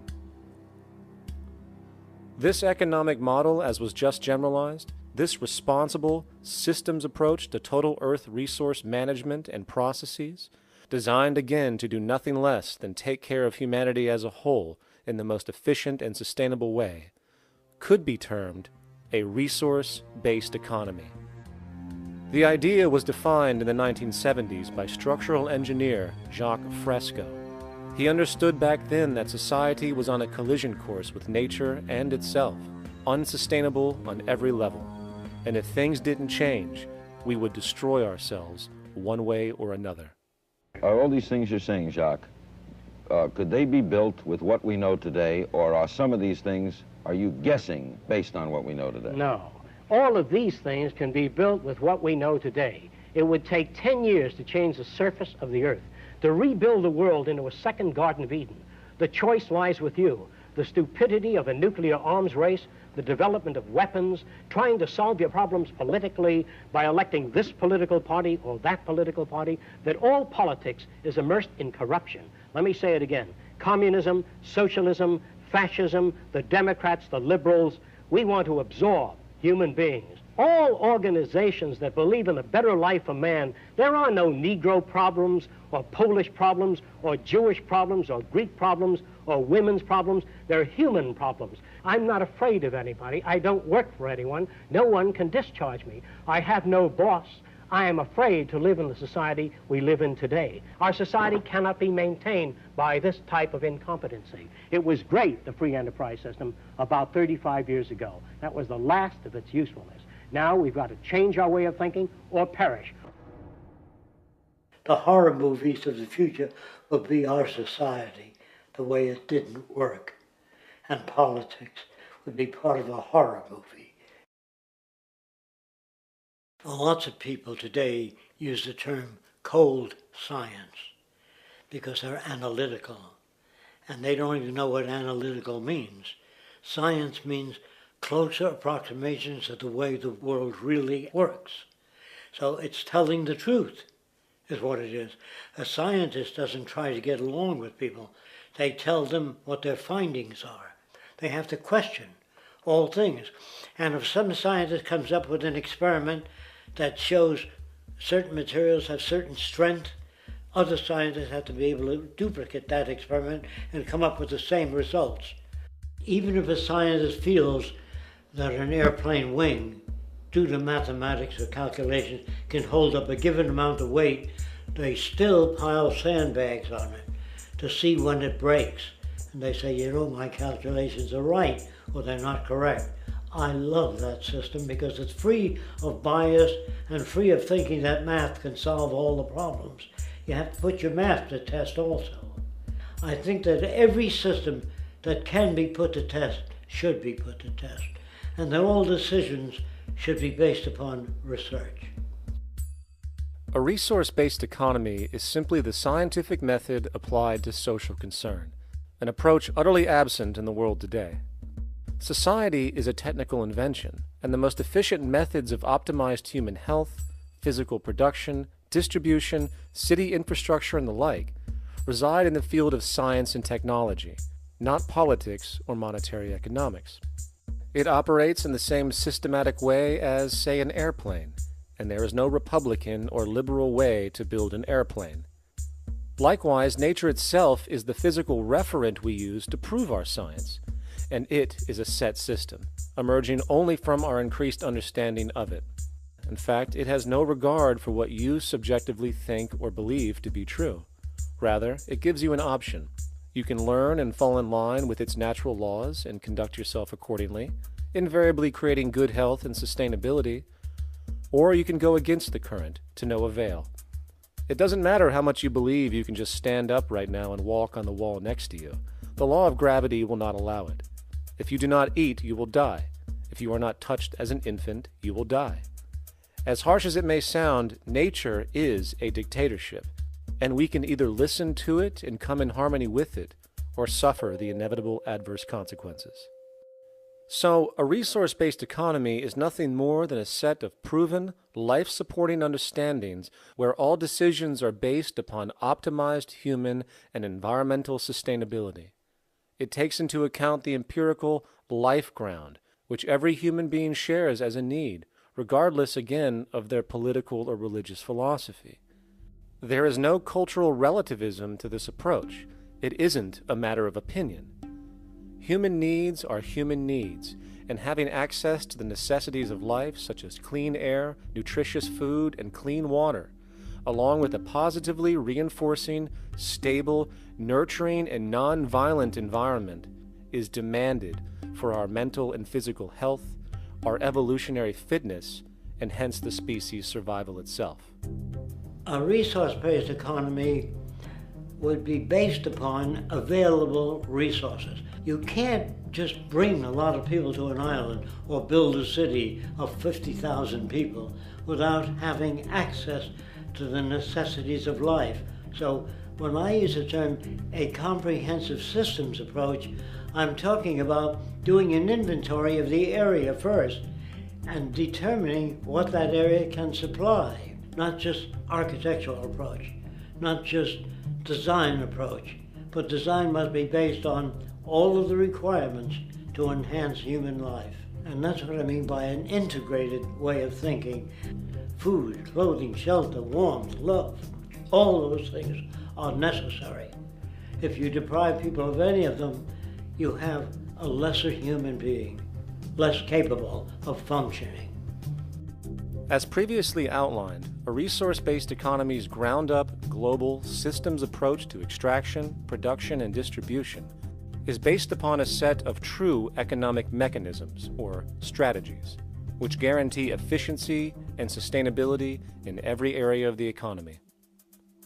So, continuing this train of thought regarding logical design, what is next in our equation? Where does all this materialize? Cities. The advent of the city is a defining feature of modern civilization. Its role is to enable efficient access to the necessities of life, along with increased social support and community interaction. So how would we go about designing an ideal city? What shape should we make it? Square? Trapezoid? Well, given we're going to be moving around the thing, we might as well make it as equidistant as possible for ease, hence the circle. What should the city contain? Well, naturally we need a residential area, a goods production area, a power generation area, an agricultural area.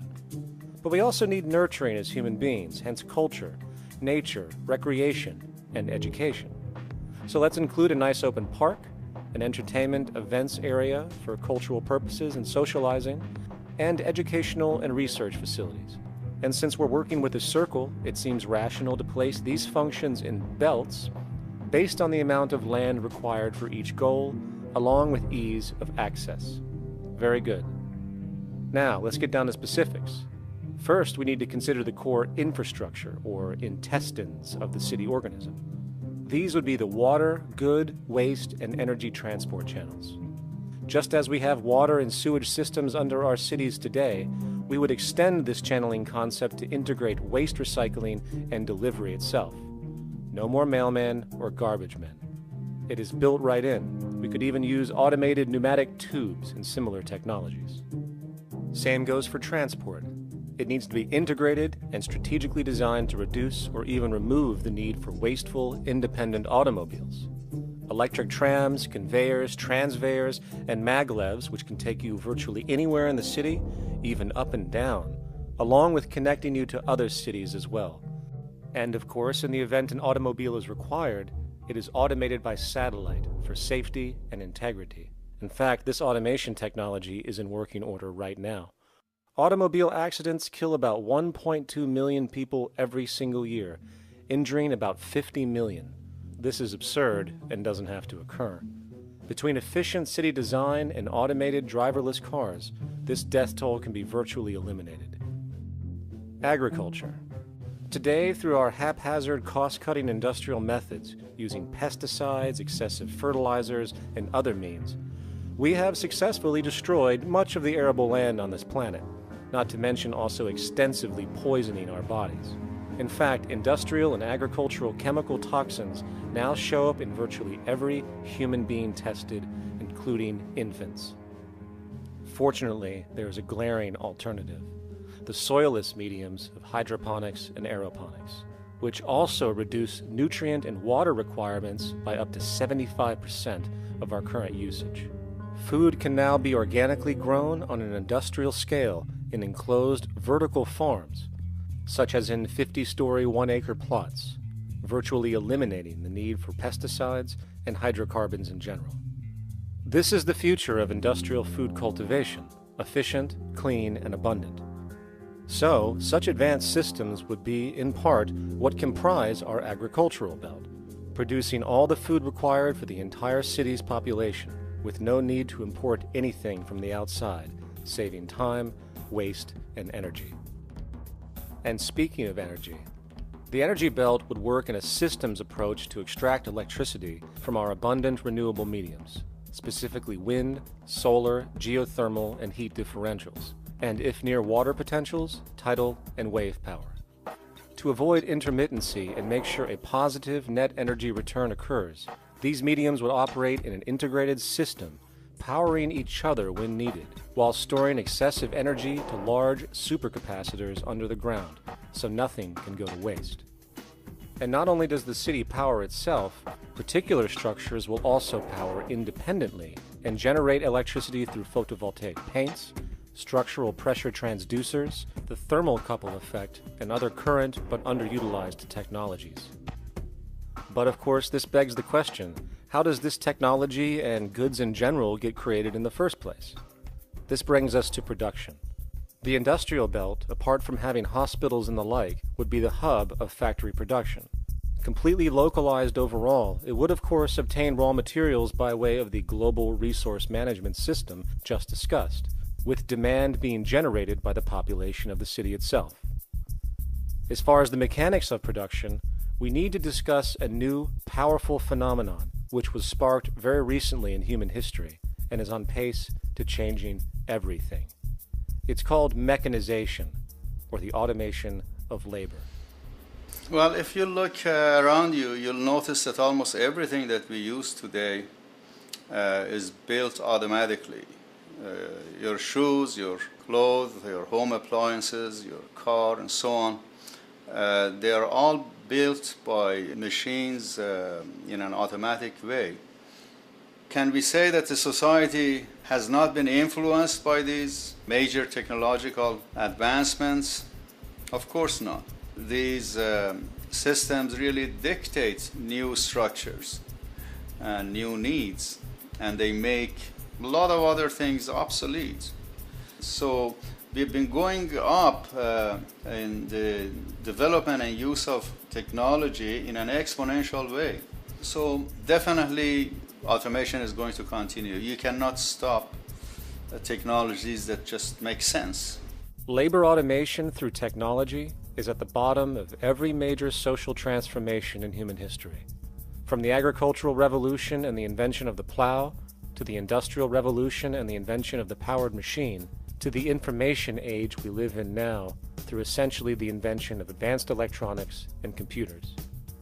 And with regard to advanced production methods today, mechanization is now evolving on its own, moving away from the traditional method of assembling component parts into a configuration into an advanced method of creating entire products in one single process. Like most engineers, I'm fascinated by biology because it's so full of examples of extraordinary pieces of engineering.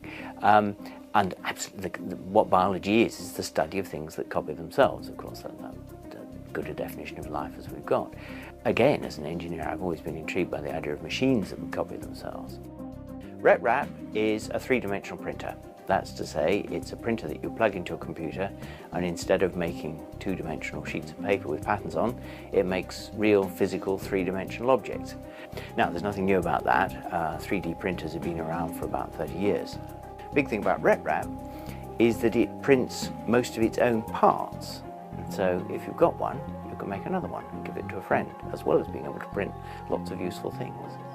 From the simple printing of basic household goods in your home, to the printing of an entire automobile body in one swoop, advanced automated 3D printing now has the potential to transform virtually every field of production, including home construction. Contour crafting is actually a fabrication technology, the so-called 3D printing, when you directly build a 3D object from a computer model. Using contour crafting, it will be possible to build a 2,000 square foot home entirely by the machine in one day. The reason that people are interested in automating construction is that it really brings a lot of benefits. For example, construction is pretty labor intensive, and although it provides job for a sector of the society, it also has issues and complications. For example, construction is the most dangerous job that there is.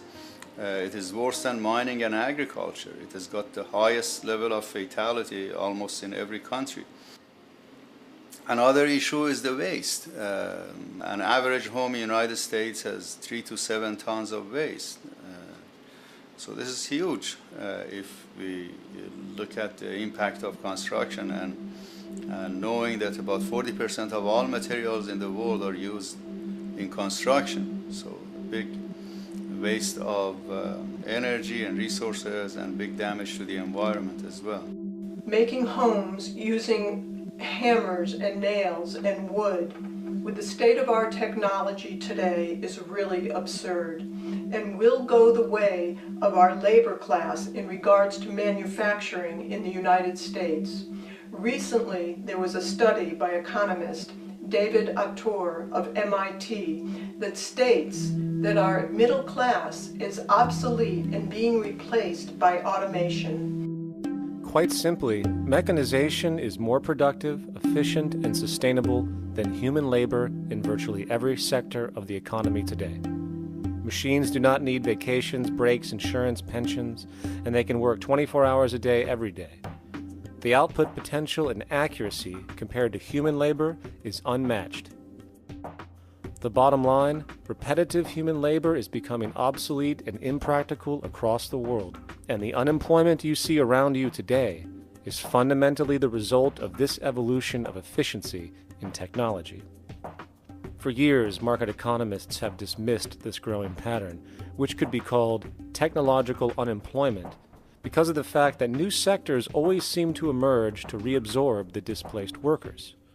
Today, the service sector is the only real hub left and currently employs over 80% of the American workforce, with most industrialized countries maintaining a similar proportion. However, this sector is now being challenged increasingly by automated kiosks, automated restaurants, and even automated stores. Economists today are finally acknowledging what they have been denying for years.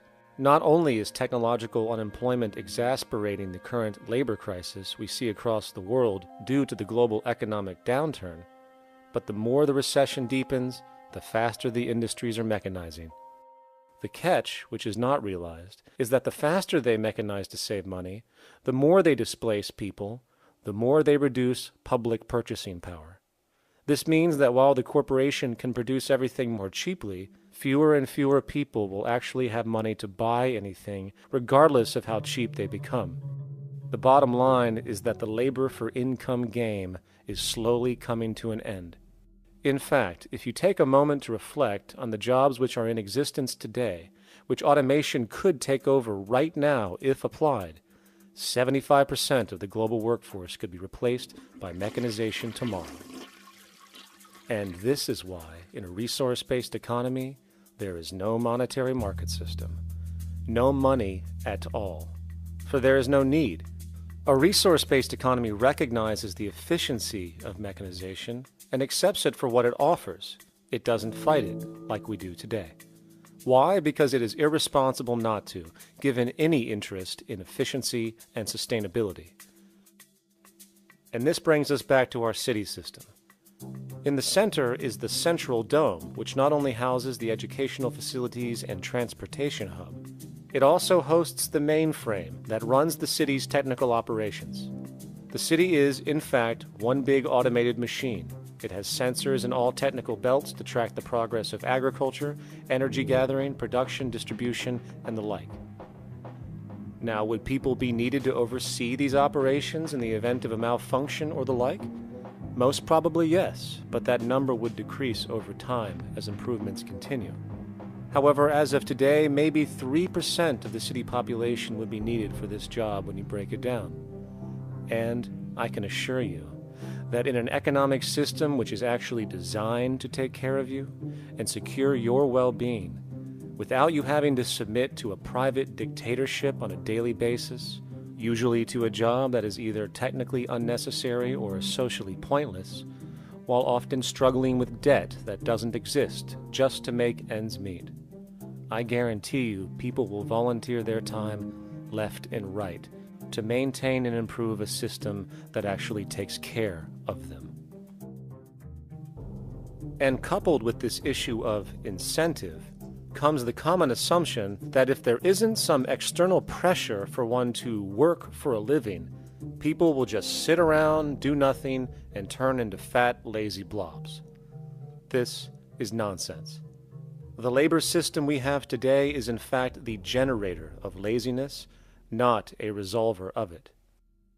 If you think back to when you were a child, full of life, interested in new things to understand, likely creating and exploring, but as time went on, the system pushed you into the focus of figuring out how to make money.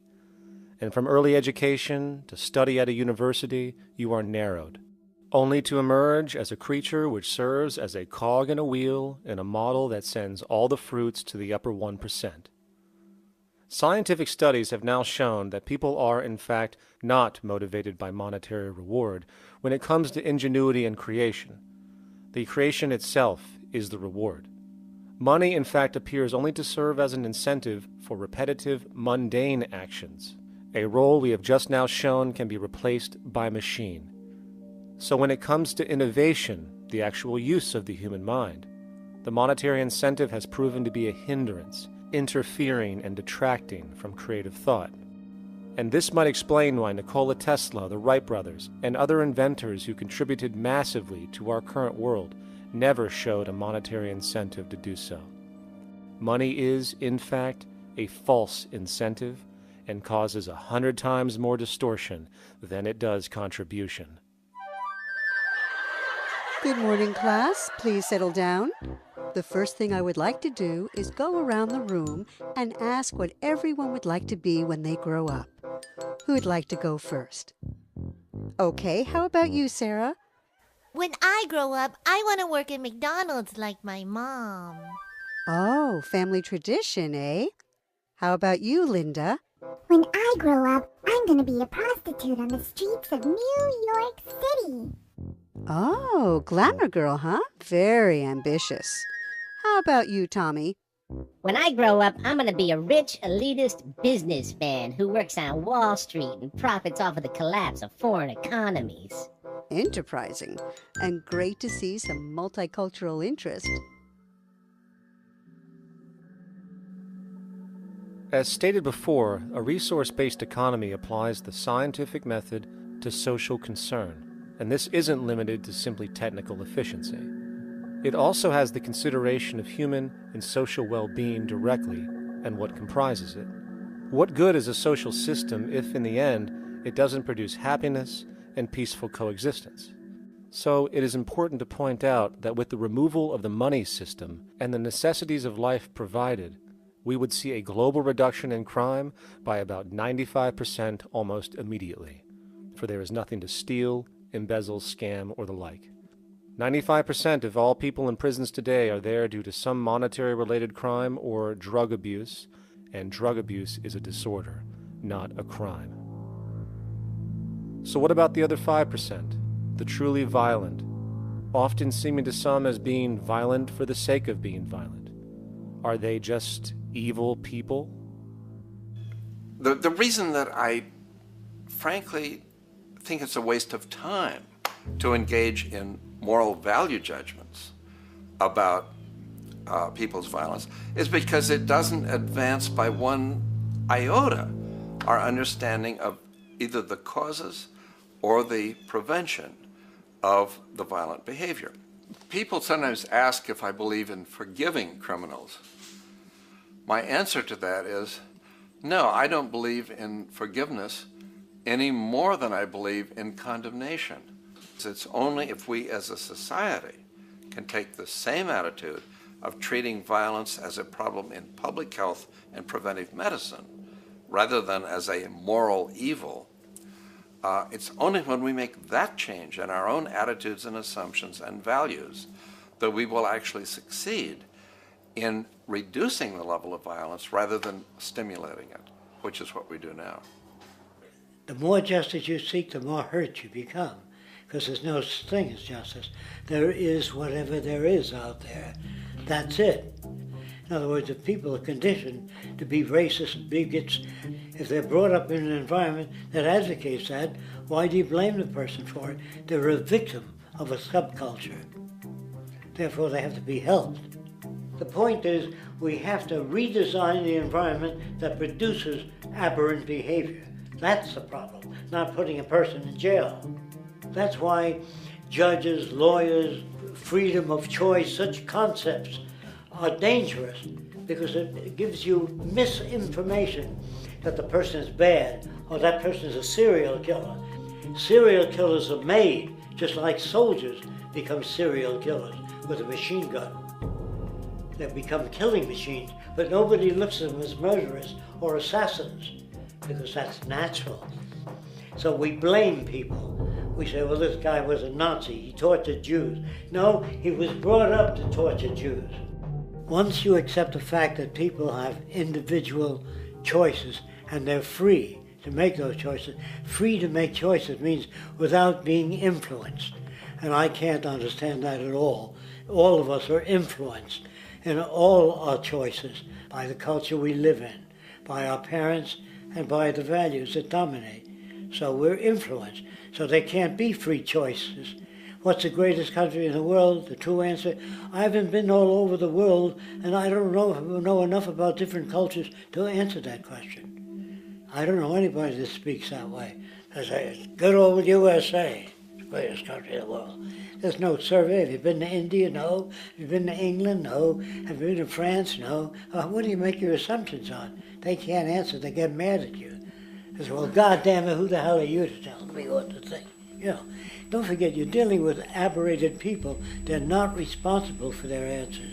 They're victims of culture. That means they've been influenced by their culture.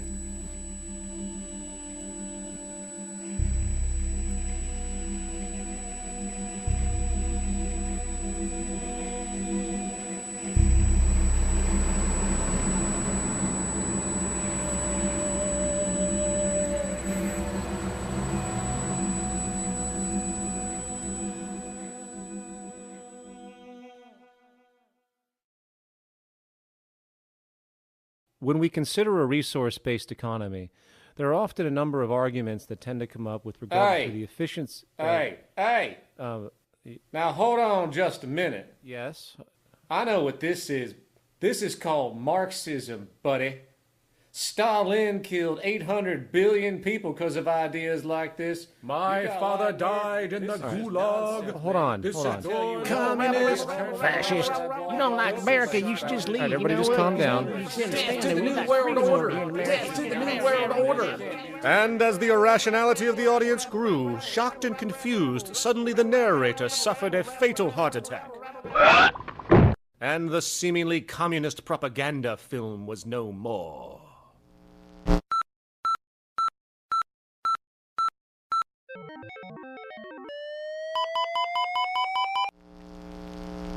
You know, I've said that sort of thing to people in think tank type of situations, and you know, these Club of Rome types and so forth. Marxist? What Marxist? Where did that come from? You know, they got this icon they hold on to as their holy grail, and it's such an easy one. You know, people ask if I'm a socialist or a communist or a capitalist, and I say I'm none of the above. And why do you think that those are the only options? All of those political constructs were created by writers who assumed that we lived on a planet of infinite resources. Not a one of those political philosophies even contemplates that there might be a shortage of anything. I believe that communism, socialism, free enterprise, fascism are part of social evolution, that you can't take a giant step from one culture to another, but they're in-between systems. Before there's any ism, we've got a life ground, and the life ground is, as I just described most easily, it's all the conditions required to take your next breath, and that involves the air you breathe, the water you get, the safety you have, the education you can access, all these things that we share and use and that no life in any culture can do without. So we've got to reset down to the life ground, and the life ground is no longer any ism. It's life value analysis. It's simply a matter of historical fact that the dominant intellectual culture of any particular society reflects the interest of the dominant group in that society. In a slave-owning society, the beliefs about human beings and human rights and so on will reflect the needs of the slave owners. In a society which again is based on the power of certain people to control and profit from the lives and work of millions of others, the dominant intellectual culture will reflect the needs of the dominant group. And so that if you look across the board, the ideas that pervade psychology and sociology and history and political economy and political science fundamentally reflect certain elite interests. And the academics who question that too much tend to get shunted to the side or to be seen as sort of radicals. The dominant values of a culture tend to support and perpetuate what is rewarded by that culture. And in a society where success and status is measured by material wealth, not social contribution, it is easy to see why the state of the world is what it is today. We are dealing with a values system disorder, completely denatured, where the priority of personal and social health have become secondary to the detrimental notions of artificial wealth and limitless growth. And like a virus, this disorder now permeates every facet of government, news media, entertainment, and even academia. And built into its structure are mechanisms of protection from anything that might interfere. Disciples of the monetary market religion, the self-appointed guardians of the status quo, constantly seek out ways to avoid any form of thought which might interfere with their beliefs, the most common of which are projected dualities. If you are not a Republican, you must be a Democrat. If you are not a Christian, you might be a Satanist. And if you feel society can be greatly improved to consider perhaps, I don't know, taking care of everyone, you're just a utopianist. And the most insidious of them all, if you are not for the free market, you must be against freedom itself. I'm a believer in freedom. Every time you hear the word freedom being said anywhere or government interference said anywhere, it means, decoded, blocking maximization of turning money into more money for private money possessors. That's it. Every other thing they'll say, oh, we need more commodities for people, oh, this is freedom against tyranny and so forth. Every time you see it, you can decode it down to that. And I think you'll find a one-to-one correlation with every time they use it. And this is a sense in which we might call it's a syntax, a governing syntax of understanding and of value, so that it governs beneath their own recognition of it. So they may not say, oh, I didn't mean that at all, but in fact, that's what they do. Just like you may speak a grammar, and you have rules of grammar you follow without recognizing what the rules are. And so what we have is what I call the ruling value syntax that underlies this. So every time they use these words, government interference, lack of freedom, or progress, or development, you can decode them all to come back to mean that. Of course, when you hear the word freedom, it tends to be in the same sentence with something called democracy. It's fascinating how people today seem to believe that they actually have a relevant influence on what their government does, forgetting that the very nature of our system offers everything for sale. The only vote that counts is the monetary vote, and it doesn't matter how much any activist yells about ethics or accountability. In a market system, every politician, every legislation, and hence every government is for sale. And even with the $20 trillion bank bailout starting in 2007, an amount of money which could have changed, say, the global energy infrastructure to fully renewable methods, instead going to a series of institutions that literally do nothing to help society, institutions that could be removed tomorrow with no recourse. The blind conditioning that politics and politicians exist for the public well-being still continues. The fact is, politics is a business, no different than any other in a market system, and they care about their self-interest before anything else.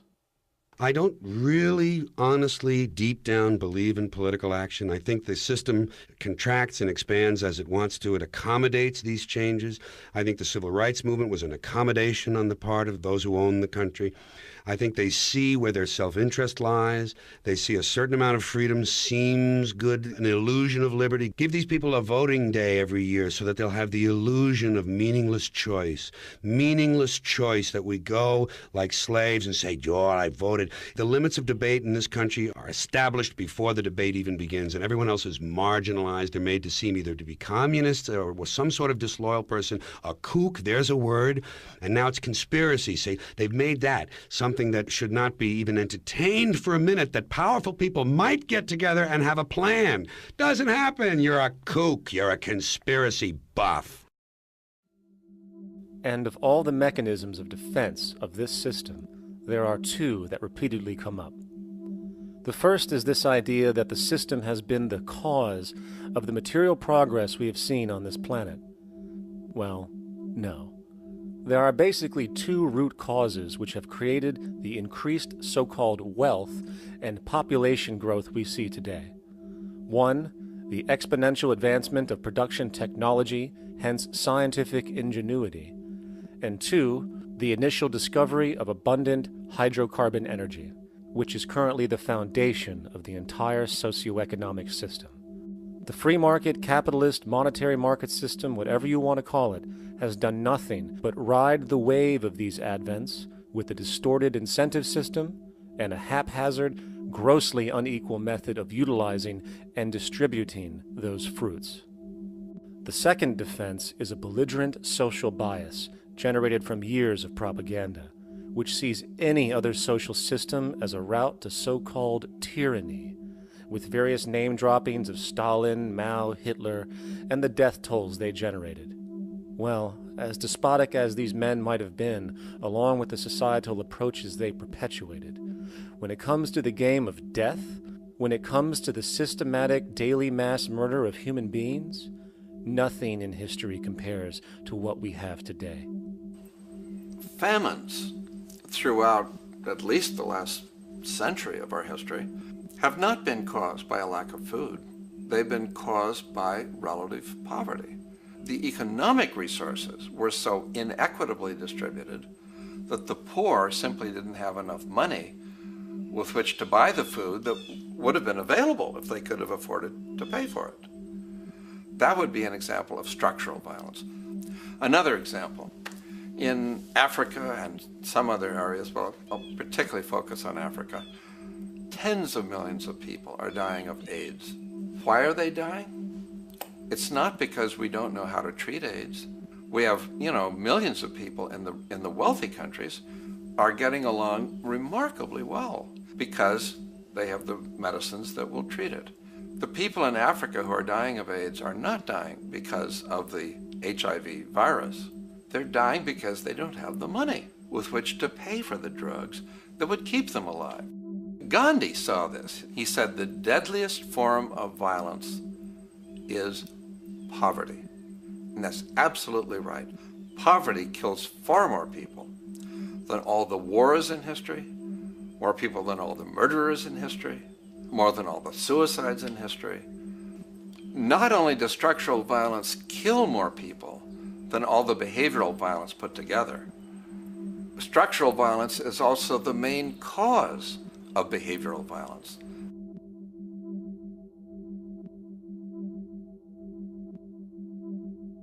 Oil is the foundation of, and it is present throughout the edifice of human civilization. There are 10 calories of hydrocarbon energy, oil and natural gas, in every calorie of food you and I eat in the industrialized world. Fertilizers are made from natural gas. Pesticides are made from oil. You drive oil-powered machines to plant, plow, irrigate, harvest, transport, package. You wrap the food in plastic, that's oil. All plastic is oil. There are 7 gallons of oil in every tire.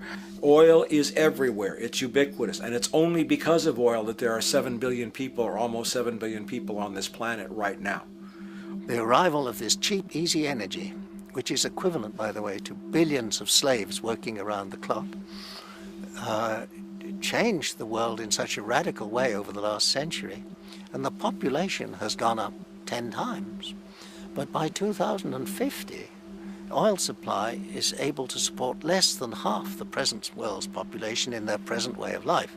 So the scale of adjustment to live differently is just enormous. The world is now using 6 barrels of oil for every barrel it finds. 5 years ago, it was using 4 barrels of oil for every barrel it finds. A year from now, it's going to be using 8 barrels of oil for every barrel it finds. What's disturbing to me is the lack of any real effort from governments worldwide or industry leaders worldwide to do something different. I mean, we have these sort of attempts to build more wind power and to maybe do something with tide. We've got attempts to make our cars a little bit more efficient. But there's nothing which really looks like a revolution coming along. These are all pretty minor. And that, I think, is pretty frightening.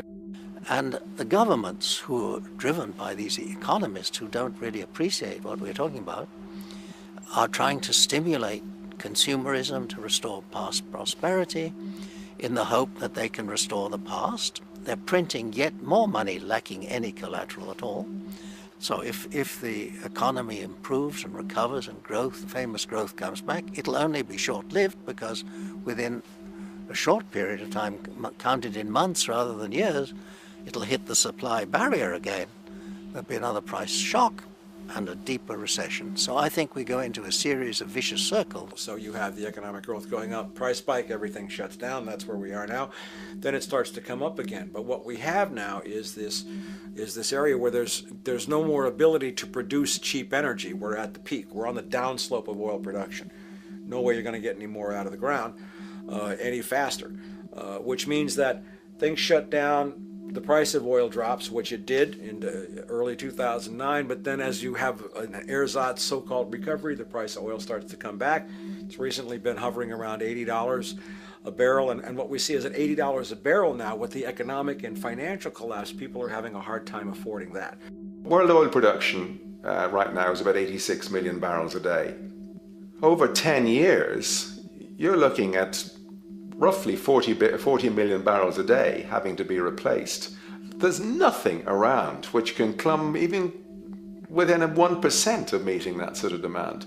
If we don't do something pretty quickly, there's going to be a huge energy deficiency.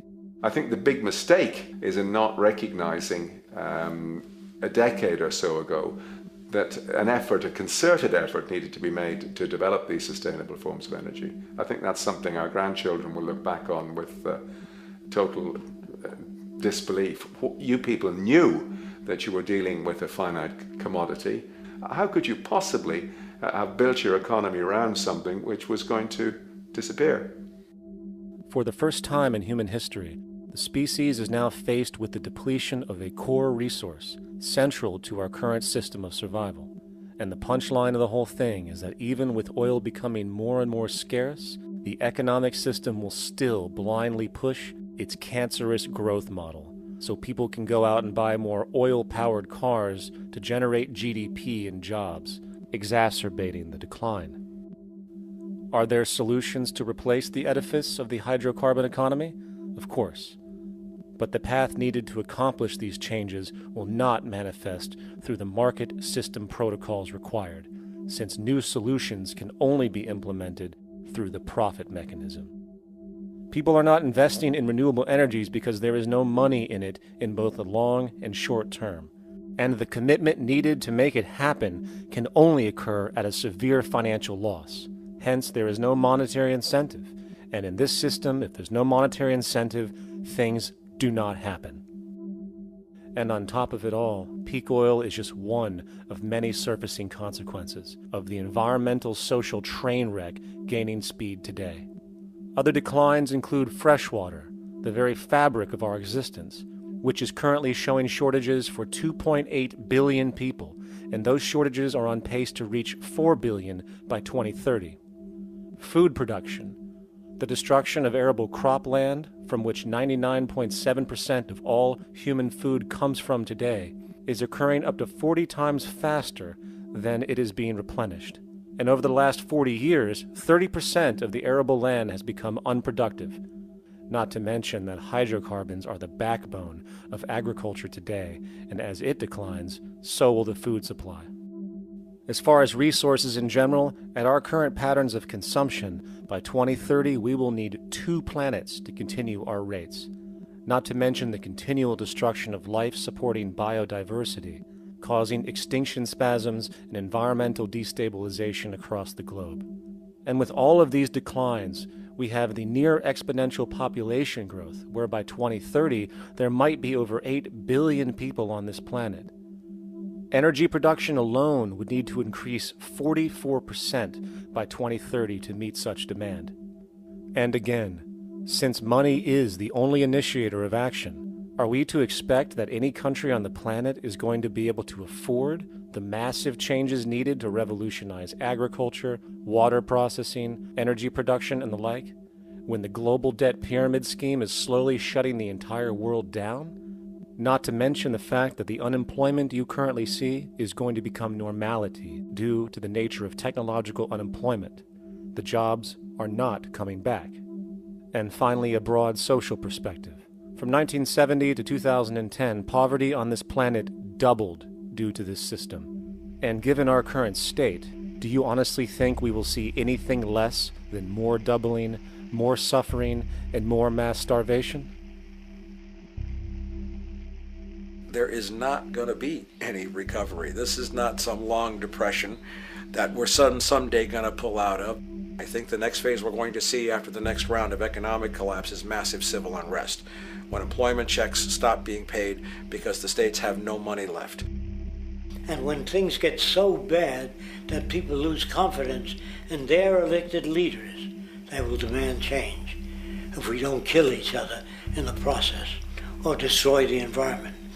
I'm just afraid that we might get to the point of no return. And that bothers me no end. We do all we can to avoid that condition. It's clear that we're on the verge of a great transition in human life. What we face now is this fundamental change of the life we've known over the last century. There has to be a link between the economy and the resources of this planet, the resources being, of course, all animal and plant life, the health of the oceans and everything else. This is a monetary paradigm that will not let go until it's killed the last human being.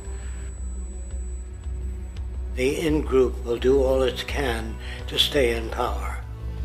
And that's what you got to keep in mind.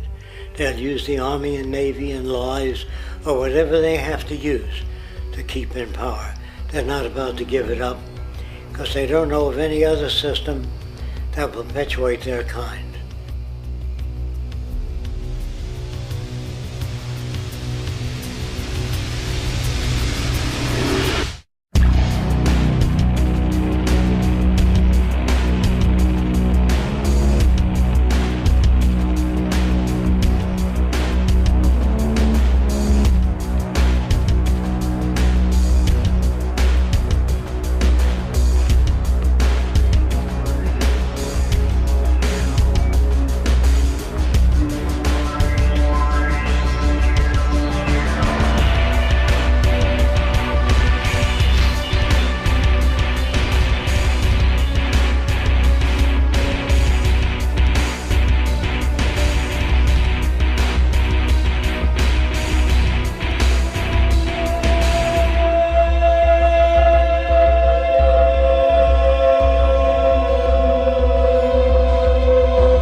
straight and stronger course to the corner of your life.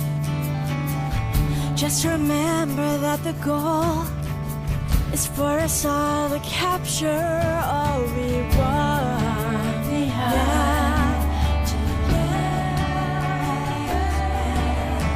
Don't surround yourself with yourself.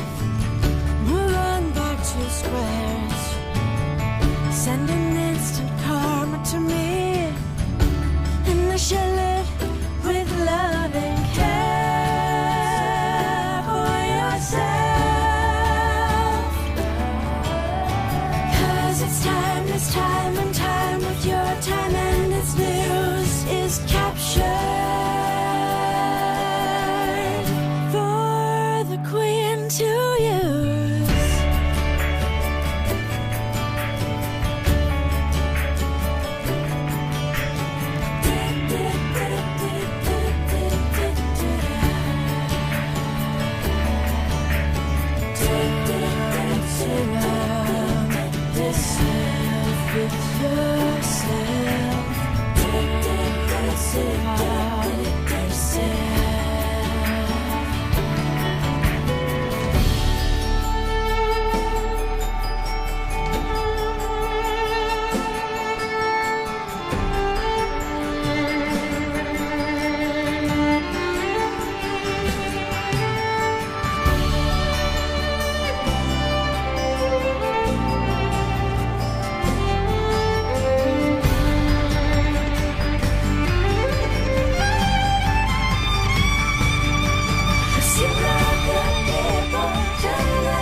Satisfied, I'm on my way.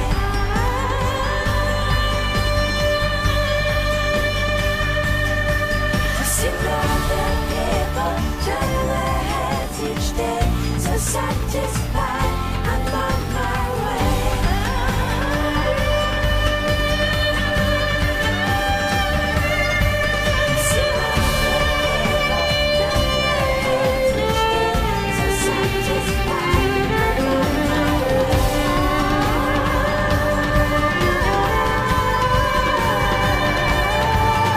See other people turn their heads each day. So satisfied.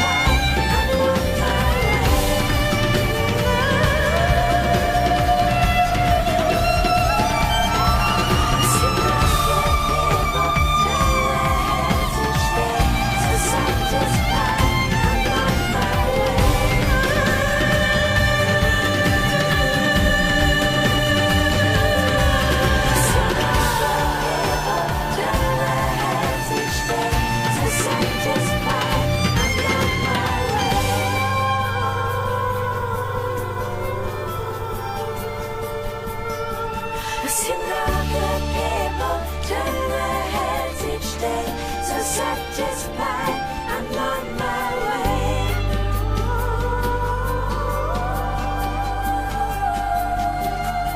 I see no good people turn their heads each day. So satisfied, I'm on my way.